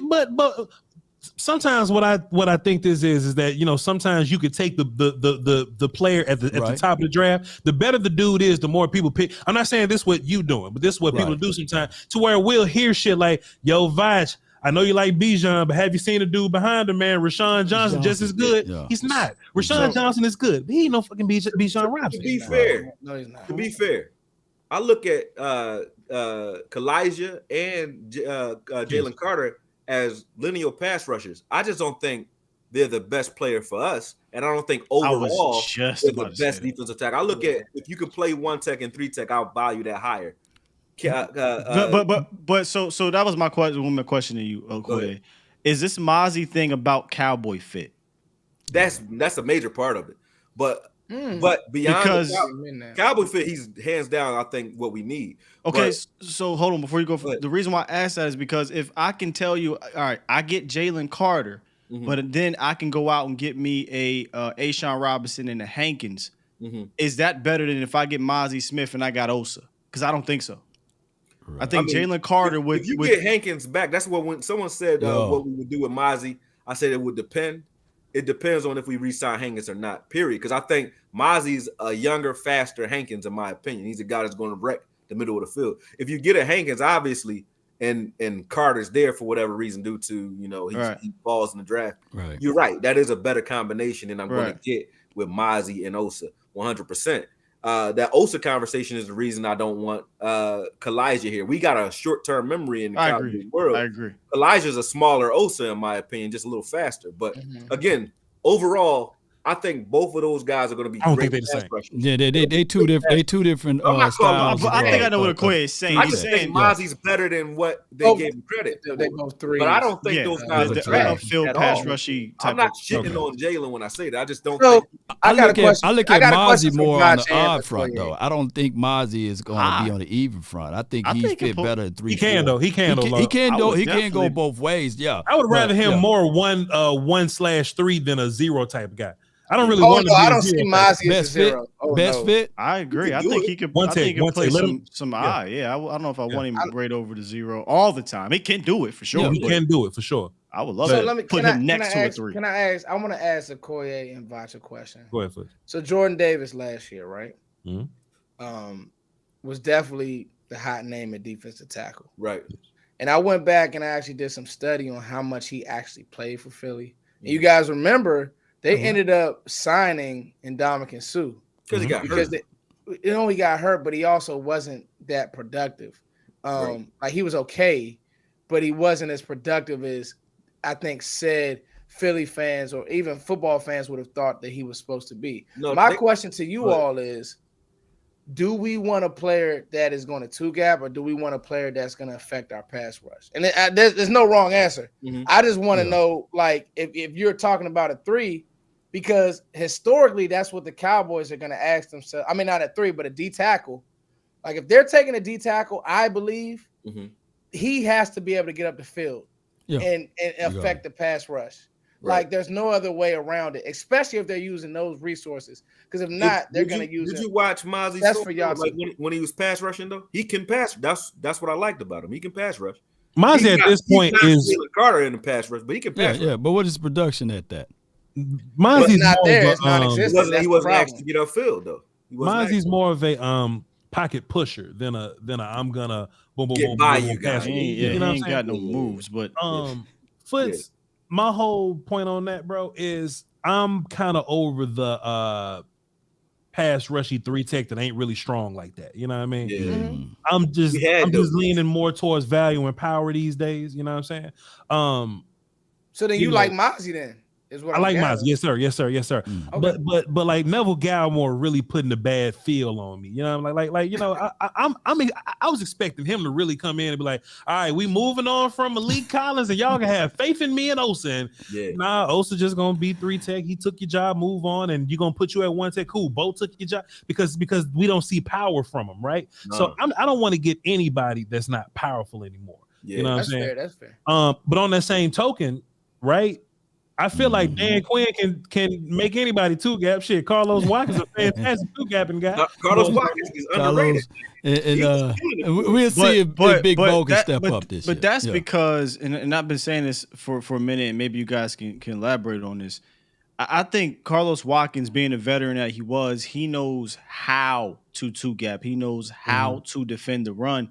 Where we bring in, the young bucks in Bohanna, the young bucks in Ridgeway, and they have to learn how to defend and run in the NFL. It ain't the same. In college, it's a lot of shotgun, it's a lot of RPO, and I know that stuff is starting to get integrated in the NFL, but you got more schematics that's happening. You got grown-ass men up front. You got, you got the Callahans of the world, the Shanahans and things like that, and they've seen these things, so they kind of understand how to do it. So, I think that Watkins being able to understand that helped him kind of elevate above some of these other dudes and play well, but that don't mean you can't find a more talented dude in the draft that has a higher ceiling. Honestly, though, Foots, how I feel about 3 techs now is how I feel about left tackles. If you're not drafting them premium, like at the top of the draft, then you're gonna get a broken player somehow. You know what I'm saying? You gonna find somebody that's not good at something. So if you ain't getting Jonathan Allen, if you ain't getting like Jeffrey Simmons or something like that, then you just gonna have to get somebody that's good at something but ain't good at something else. That's just how I feel about it. So where do it falls for you, Bach, as far as that interior guy? Is it Benton? He's the last guy, or is it the kid from Gator? Keanu Benton. Yeah. Keanu Benton is another dude that's.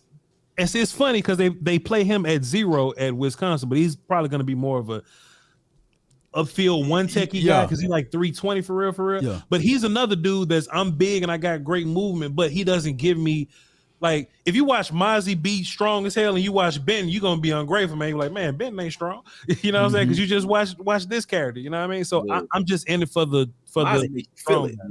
Yeah, man, Mozzie make you go. And I didn't even. And then when it came to speed, I watched. Like I said, I was watching him chase around Stroud, and I was like, "Who was? I didn't know who he was. I wasn't even watching his film. I said, "Who the fuck is 58 chasing Stroud around? He's 340 pounds." But to your point though, Foots, about Jordan Davis, when you talking about his productivity, they went out and got Ndamukong Suh and Joseph after he went down. But your productivity as a nose tackle has to count a little different than your tackle for loss count and your sack count, because everyone else is better when he's out there doing his thing. You can't tell me when they putting double teams on Jordan Davis, somebody not running free because of it. You know what I mean? So he might not get anything on those plays, but someone else is because he's there. You know what I mean?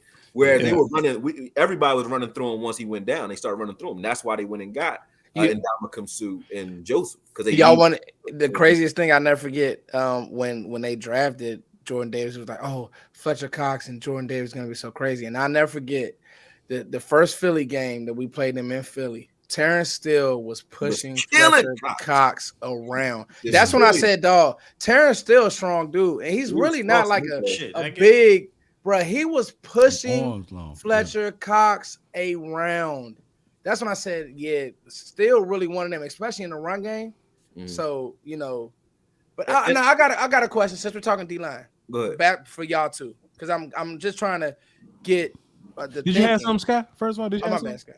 No. I that Terrence Steele thing kind of threw me off. Okay, go ahead. Please. That was crazy though, right? In a good way, because I'm remembering the film precisely where he pushed. Bruh, like I was like, Fletcher Cox out of the screen. And Zeke scored that touchdown. Yeah. He was out. That was a fantastic. You know what? That pisses me off. That was such a great play that we never seen it again. They didn't do it again. I watched every single last play in the red zone, and we didn't run that singular play again. I don't believe. But anyway, go ahead, Foots. Now, Sky, it's somebody we trust. Dan Quinn, and Dan Quinn's been making the rounds on this. I mean, Bosh, we trust everybody. We trust Dan Quinn.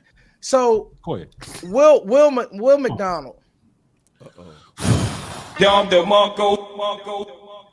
Hey, Bosh's guy, man. Hey, Sky. I watched him the other day, and I said, wait a minute. And I watched him, but then after Dan Quinn, I said, let me go watch him. And so I hear you guys saying, let's move Micah back off ball. Hey, man, like, we got to have a conversation about the end, dog. Like, so, when I was, that's crazy you say that. We was on the volume talking about this, Foots King. I mean, just whatever. And I feel like the edge room ain't as deep as people think it is. I think just because we walked into the room with the edge room deep last year, people think that it's just as deep this year. So Dorrance got a year left. Remind me to push back on it. Okay, cool. Yeah, there's some pushback on that. So look, Dorrance got a year left. Okay. Fowler signed for 1 year. After this That's year. different. That's what I'm writing down. Well, like team building. Team building is what I'm talking about. It's deep, but it doesn't have the longevity. But not for long. Okay, yeah, I agree with you now. Yeah. Okay, so in team building, right? When we talk about this, I'm always talking from a drafting edge, right? So at one time it was like Nolan Smith, but then he went to go run faster than Jalen Hyatt or whatever. So now I'm looking at Will McDonald as an edge that I would draft at 26. And people saying, yeah, Vash, why would we draft edge? Well, just team building wise. Edge ain't gonna be deep very long, so there y'all go, fellas. Will McDonald from Iowa State, the edge guy, he's not a guy that you can watch lazily, Mr. King, because when you watch him, they line him up at 4-eye bunch. Yep. They line him up, 3 tech. They put his hand on. They want him to be bigger because they play that goofy ass 3-3 stack over there. But when he stands up and he moves one gap over. Yeah. With like a 7/9. Another Sam Williams then, because that's what they did. I was just about to say Sam Williams. Sound just like Sam Williams. 11 sacks in that 3-3 stack. Well, he led I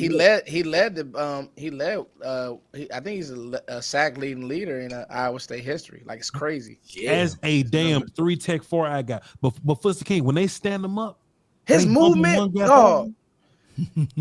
He's so incredible. His drill work so long with Dan. Yo. Yes. I know, so bro. Explosive. I'm like, wait a minute. Somebody at Iowa State need to get fired. Because they definitely had him playing with hands. Like, why don't you have this guy just coming off the edge? What are we doing? So they did that to Sam Williams in Ole Miss. Yeah. So King, I'm gonna do a film session on this at some point. Because honestly, I don't think Will McDonald is a guy that makes it to 58. I'll take him at 26.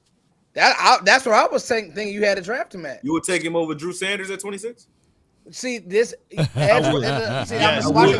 this, Okoye. If you value pass rush, you have to. Yeah, edge rushers, off ball linebackers. It's levels. Like, I knew Scott. Something. Like, you'll never take an off ball backer over a guy, and that's why Mike is so off ball backer that can give you some edge though. Drew Sanders can give you some edge. But I'm gonna tell you this. You can even put him there and leave him there if you want it. I'm gonna tell you this. But he wouldn't be better than Will. Than Will Sam Williams. He probably won't get no snaps, no playing time. Here's the Will McDonald. We might. Who's you gonna start him over? Sam Williams, Armstrong. It's a future. You gotta let him compete. Fowler. You can't. That's what we've been saying. He'll get mixed in like Sam Williams did last year. Dante. Fellas. Dante nasty though. Go ahead, If you Scott. take Will McDonald, you're probably shopping Dorrance Armstrong.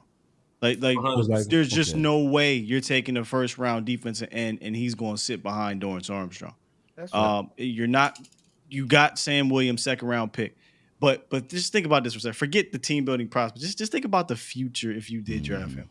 Sam Williams, Will McDonald, and Michael Parsons is fucking crazy. That's what I'm saying. That's what I'm saying. It's fucking crazy. Like so, when you watch him, Voch made a great point. How they played him in that 4-eye. They play him in that 4-eye, and they got him playing to run so much. I'm like, dog. Like, that's why find somebody else to do I don't that. even need to Let watch him though, go because get the quarterback. Once you say that, if a guy's still productive, you say he was all-time leader in Iowa history. Yeah. When I was watching Sam Williams, I knew he was going to be good because I'm like, how you get 11 using him wrong. sacks? You're getting 11 and a half sacks, and you taking on double teams as a 270-pound defensive end. But the difference is McDonald only like 240 though.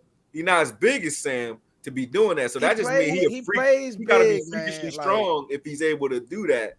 And so, and still play on the edge too. That's just crazy. So I'm excited to look at this film though. This reminds me of the Saints pick a couple of years ago when Marcus Davenport was drafted, and everybody like, whoa, how in the hell this happened? He was overdrafted. Yeah.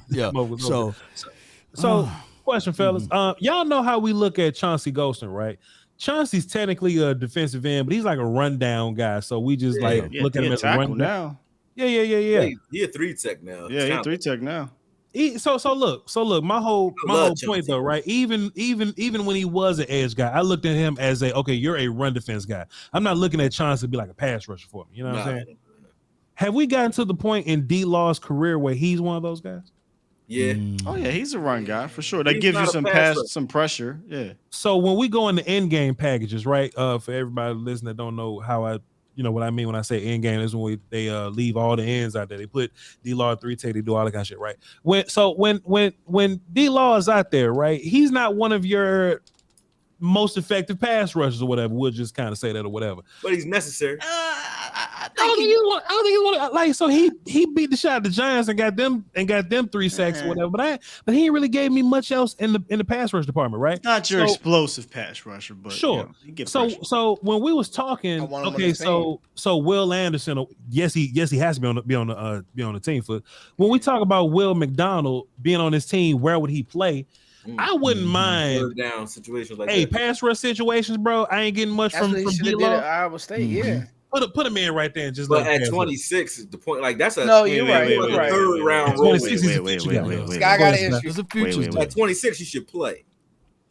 You said on pass rush downs, you're sitting D-Law? Is that what you said? I'm saying like if I can't get Will McDonald on the field, I don't mind sitting D-Law to get a better bendier pass rush on the field for him. What I'm saying. You wouldn't slide him inside? So if my end game would be if my end game is Will, Micah, Sam, what's his face that we just signed? Oh boy. Fowler and what's the name, right? Like why not take D-Law? And they just picked up Tech McKinley too. Wait. So who's McKinley gonna be in Cleveland or something. Y'all didn't turn Sky up. Go ahead, Sky. Wait, who's playing inside then? Osa or something. They always do that. They always have one guy in the middle. No. You just named your four. Who of those four is playing inside? Like Osa or something. They always put Osa in there for some reason. All right. Yeah. I'm not. If I'm going to do the 4 defense and anything, and of course D-Law's not going to play it every time. Yeah, you're sliding D-Law inside and letting him beat the hell out of some guards in pass rush situations. Yeah, and Sam Williams. I mean,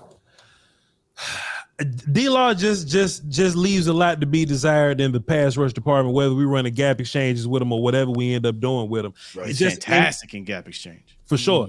But he ain't He's not explosive. That's I the would at problem. least see what I got. I would at least see what I got in, Sam and Will and Mike and Dante. That's all I'm saying. Hey, Vaj, were Yes, you sir. surprised? So I'll go on record. Last year I tweeted out I didn't like Sam Williams bend doing drill work. When I saw Will's Yeah, I bend, remember your tweet. He's a dog, whole different character. That's totally bro. different. Hey, Scott, he can like his bend. He's literally like a Ferrari, bro. It's crazy, and I didn't see that on film. It's wild, bro. Like What's on film? Really, okay. But like that bend. I'm gonna send you an email. I'm gonna send you an email. First, let me tell you how obsessive I was over Will Anderson. Go to patreon.com. I watched 11 games of him over 5 years, sir. I went back to 2019. Really? I went back to 2019. Like Because I was so obsessed. He loved Will Anderson or Will McDonald. Will McDonald, right? Oh, I McDonald. was about to say Anderson kind of tight in the hips. I ain't seen no bending. Will McDonald, Iowa State, edge guy. I was so obsessed over that dude. I will send all y'all the email if you would like. That dude. Okay, so when you're at 4i, when you at the 5, sometimes you don't automatically get the edge, right? If you at 9 or something, then you automatically have that outside edge to then work. Yeah. I would see Will Anderson. I keep doing this. Will McDonald. I keep saying Will McDonald so many times have to work 2 steps to get the edge, and the tackler be in good position on him.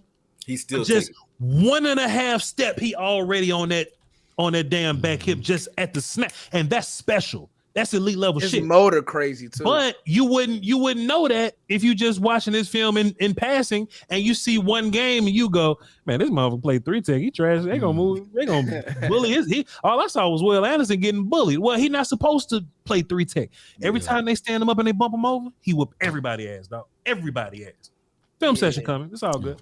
Nah, I'm about to give you one too, because I gotta watch this guy now. Because I'm gonna do an inductive look at Will. I'll send some clips. We ain't doing nothing else. Yeah. Let me ask y'all one more question. It's like we are hour 40 in. It's fantastic. 800 people watching live.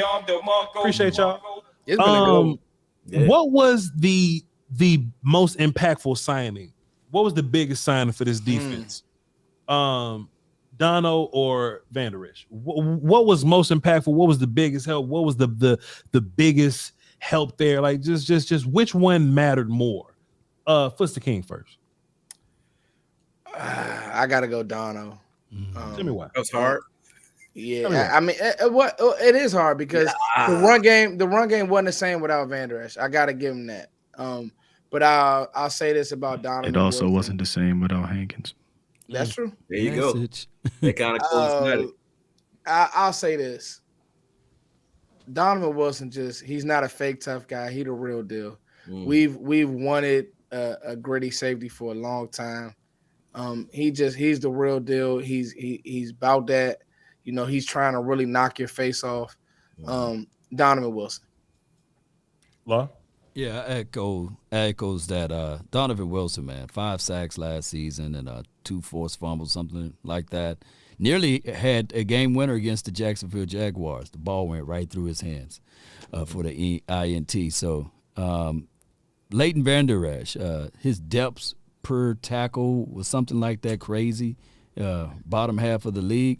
So I think we can get better. Worst. It was the worst? Oh, wow. Yes. Yeah, I think we can get better at linebacker, y'all.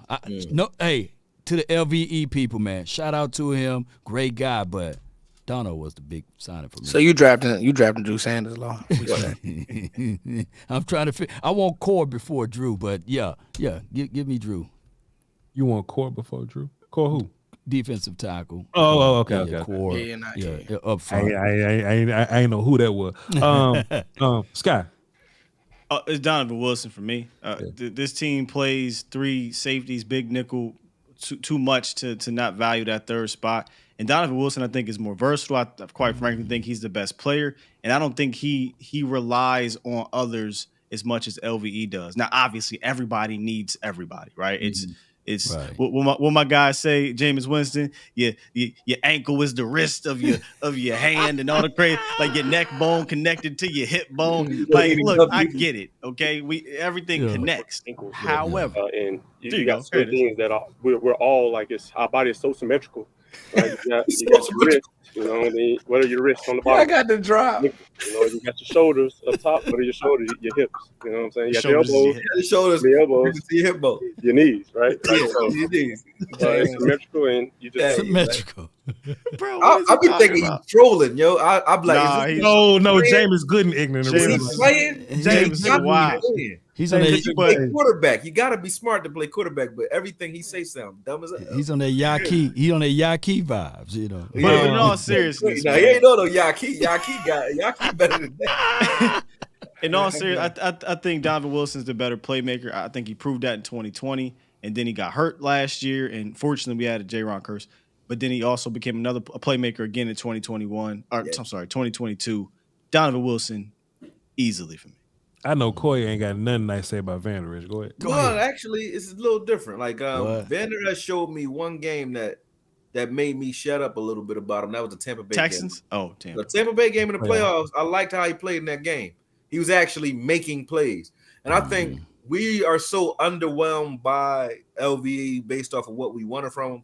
Anything he does, we cheer. You know what I mean? But he's still not making sacks. You know, he's not making impact plays. He doesn't change the tempo. And I don't think any offense is saying, man, we hope Van Der Esch is not out. Right. You know what I mean? I don't care if it's a runner or not. Look out for that big boy. But nobody's like, I hope Van Der Esch ain't in the gap. Woo, that 55 You know what is I mean? hitting, man. But That 55 Dono, hitting, you boy. don't want to see Dono. You don't want to see Dono. So Yeah. that's easy for me because Yeah. if you look at the Tampa Bay game as well, Dono changed Goodwin's whole night with that first hit. Goodwin wasn't right the rest of the night. He was No, he wasn't. Facts. So Dono affects the game in the pass game deep because you can put him over the top. Sometimes he makes plays. Run You can put him game. 15 yards off the ball in that robber. rush. You know, he makes plays and quarterbacks hate him too. So no matter where you put Dono, he's effective. And I will put him currently, I might sound crazy, but he's the third best defender on his team right now. And that's behind only Diggs and Micah. In my opinion. To Ooh, me. I love it. I love it. So I love Dono. it's easily Dono. I was, but when you talk about impact, I wasn't afraid if we had to lose Dono because of Izzy. We had the McCollum. depth. So listen, Koya. This was my we- whole. I knew where you were going. You were a little evil with that because you want me to say it. We needed LVE to be here more so maybe than we needed Dono. But see, that is a though, not because of level of play. They say That- you got Gilly, man. with- Gilly. I got where you was going. Like with I- LV, the reason why LVE's value show was, and look, no knock on LVE, but it was more to do with the lack of the depth. That's It wasn't that LVE was some spectacular player last year. I don't think that. I think he was a solid player, and his presence was missed because you didn't have anybody to fill his shoes, especially when Barr got hurt too. You had LVE and Barr hurt at the same damn time. So you had Damone Clark out there, my back, spinal, trying to figure things out as a rookie with no practice in preseason or training camp, and he he got lost in the sauce a little bit. So Yeah. LVE's value was higher because you didn't have the same depth. So player versus player, this ain't close. And I didn't expect us to have a big disagreement about this, but I was just more so wondering because it was some people that were saying, "Hey, why are we spending money on Dono?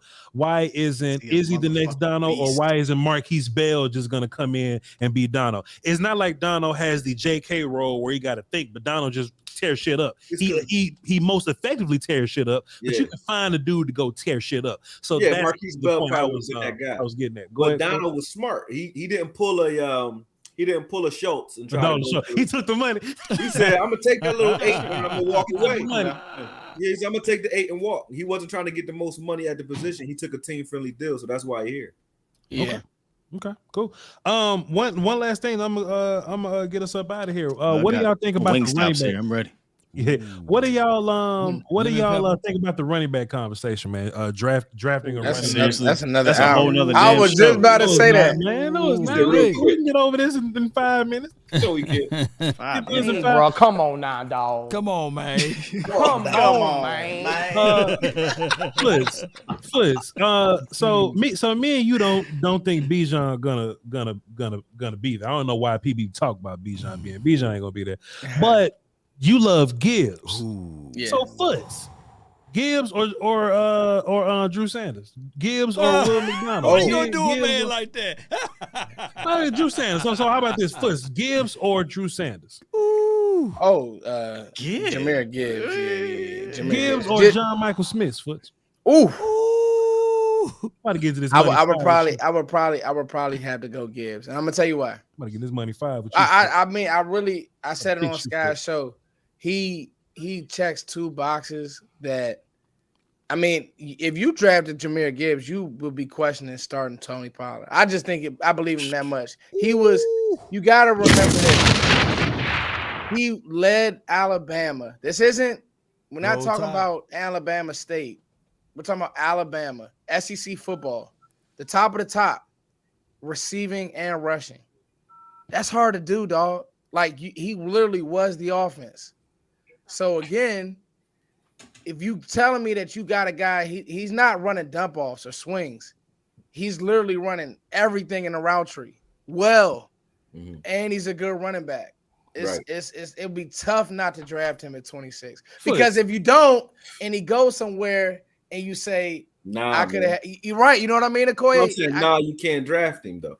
No, I would draft him. Sure. Not after franchising Tony Pollard. You can't because he's not gonna be Tony Pollard's not. It's the same argument I had versus Zay Flowers and Cooks. It's like anything you're gonna ask Gibbs to do, you're gonna have Tony do it. That's why you gave him. I disagree. Yeah, I disagree. I'm gonna tell you why I disagree. Have you really watched Gibbs? We never going to sleep. This is why I had a 2-hour live where I had him and I watched him versus Drew Sanders in depth. Yeah, but that game ain't. I'm gonna be honest with you, bro. You got to go watch the Texas game. You got to go watch the bowl game. Like, dog, Gibbs takes over the game. Like, and he's a home run guy. Auburn and Texas is really all you need for Gibbs. Huh?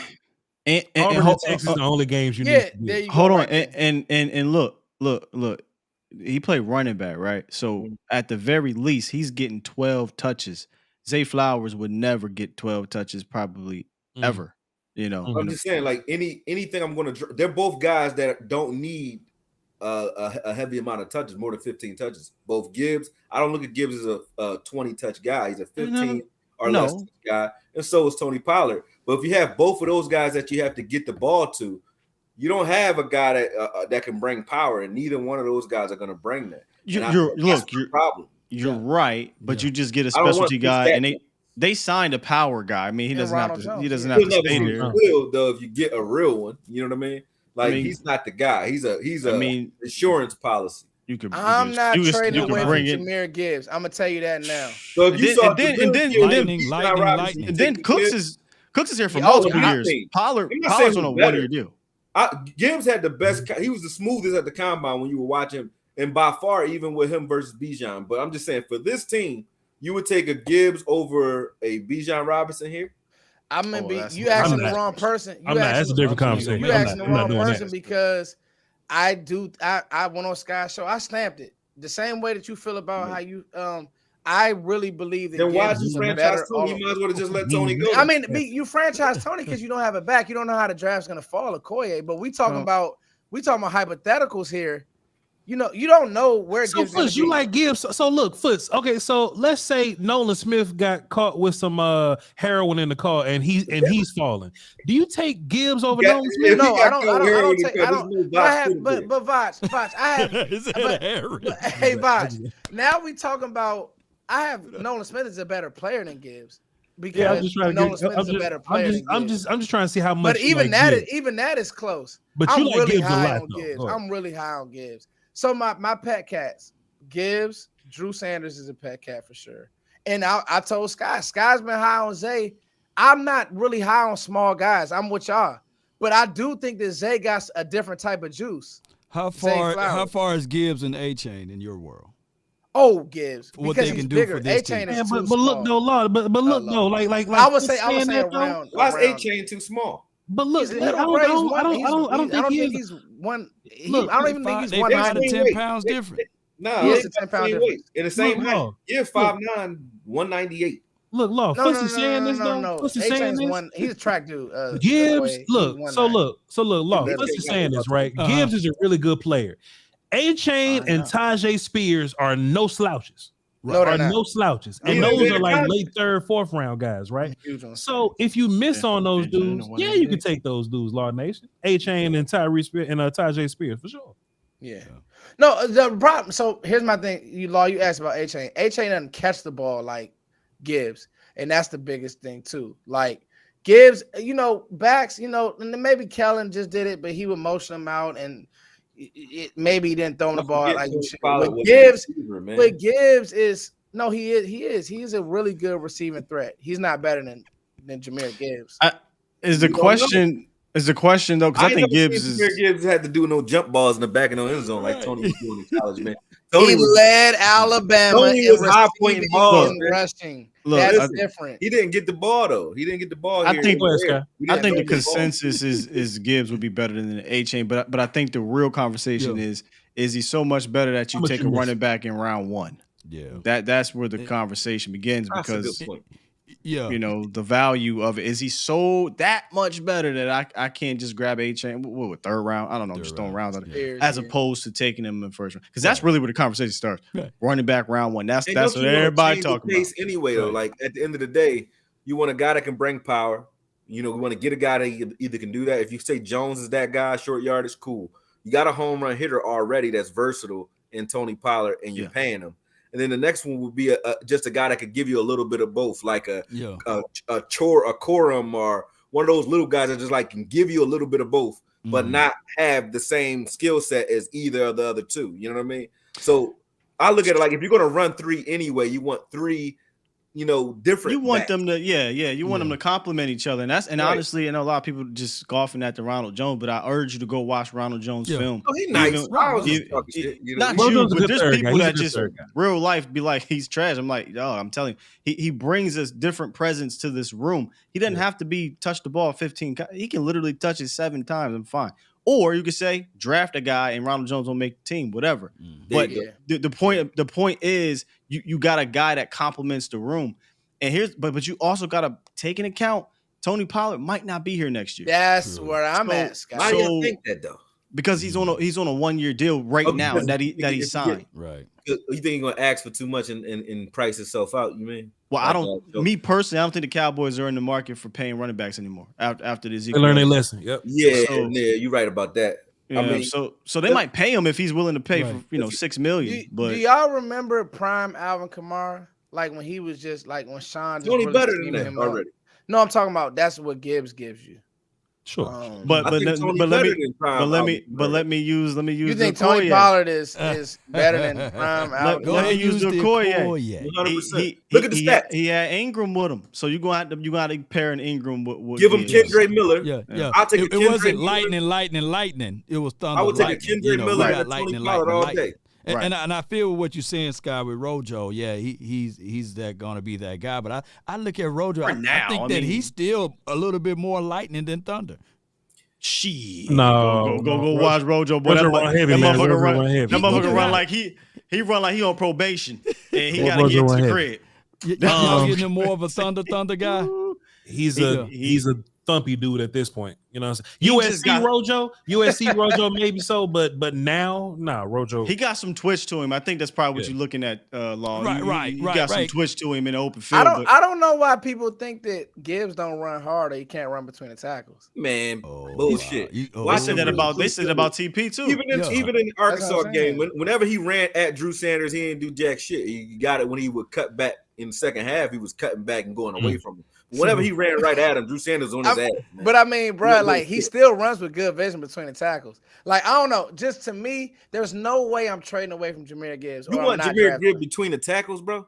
Yes, he can do it. Like you mean like he see daylight, he gonna burn everybody? That's different. If you getting Jahmyr Gibbs for but what I think Quinn's talking about a hard run. He's talking about a tone setter and a physical presence. He's not. Gibbs ain't set the tone. No, he may not set the tone, but can he score and take that thing to the house? Yes, Tony can do that too, though. That's what I'm saying. He can. All right, Kendra Miller, baby. He's 17 doing that. I like it. Know what you need, though? What you need? Get you a running back like Jalen Hurts. Let him come in and set the tone for you. Let Jalen Hurts come in. Get you one of them boys. Yeah, go get. I'm gonna say this. Go ahead. We're gonna table that thing. Go ahead. Yeah. Hey, Sky said this was gonna happen. What? It could be a whole show. Yeah, Cam, running back could be a whole show. We may listen. No, the truth is this: we we come can't. back till July. Yeah, right. Because we go to August. Go ahead. I like After the Gibbs. draft. I really like Gibbs. So that's just that. All right. We're gonna take. We all agree with you on that, though. We just don't think. I don't think he could do everything, but I like Gibbs a lot too.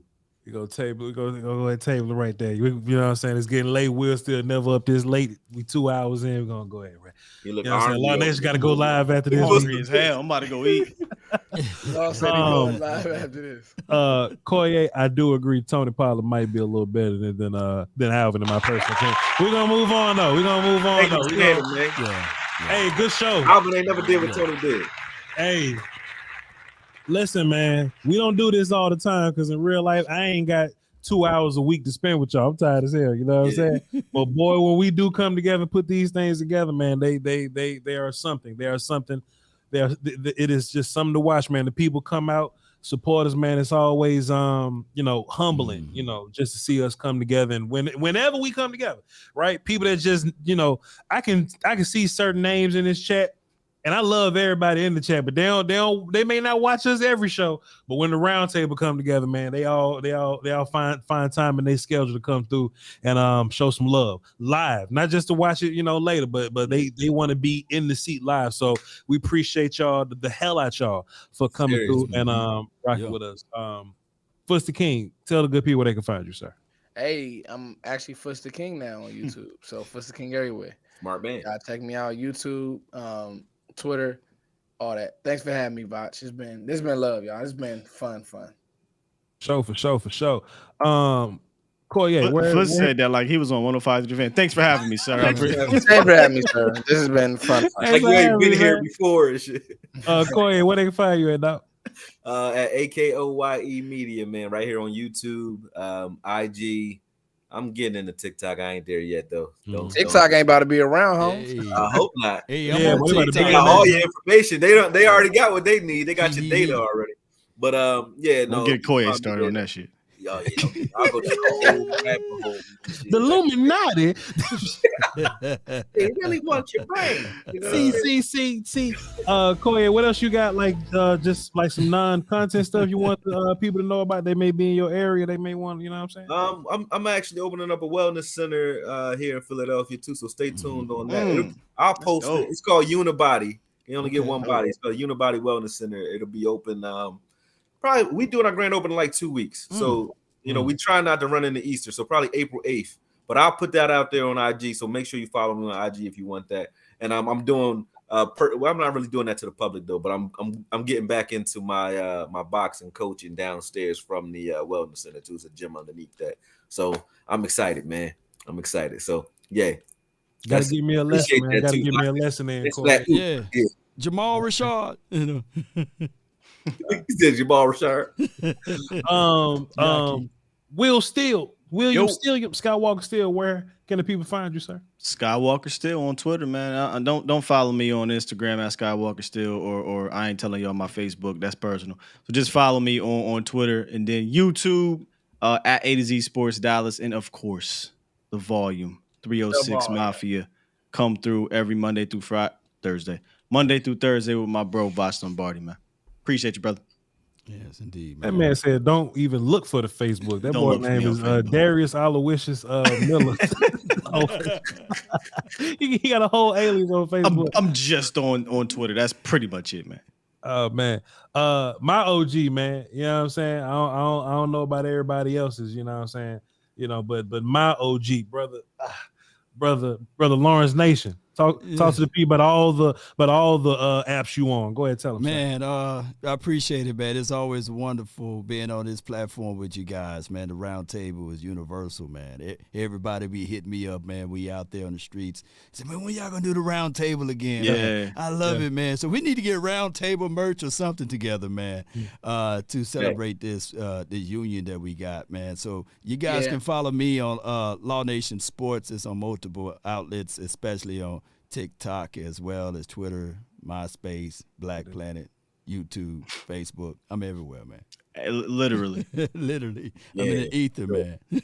100%. And look, if one of us win, all of us win. Law Nation about to hit 100,000 subs, bro, on Yeah. YouTube. Appreciate So, it, man. you know, just hey, man, just That's hey, crazy, man. That's Like madness that'd be the first in our world. in our world. Yeah. Hit that 100K. So hey, man, Oh, it's we coming. gonna, Appreciate it, man. yeah, we gonna We're gonna celebrate. Yeah.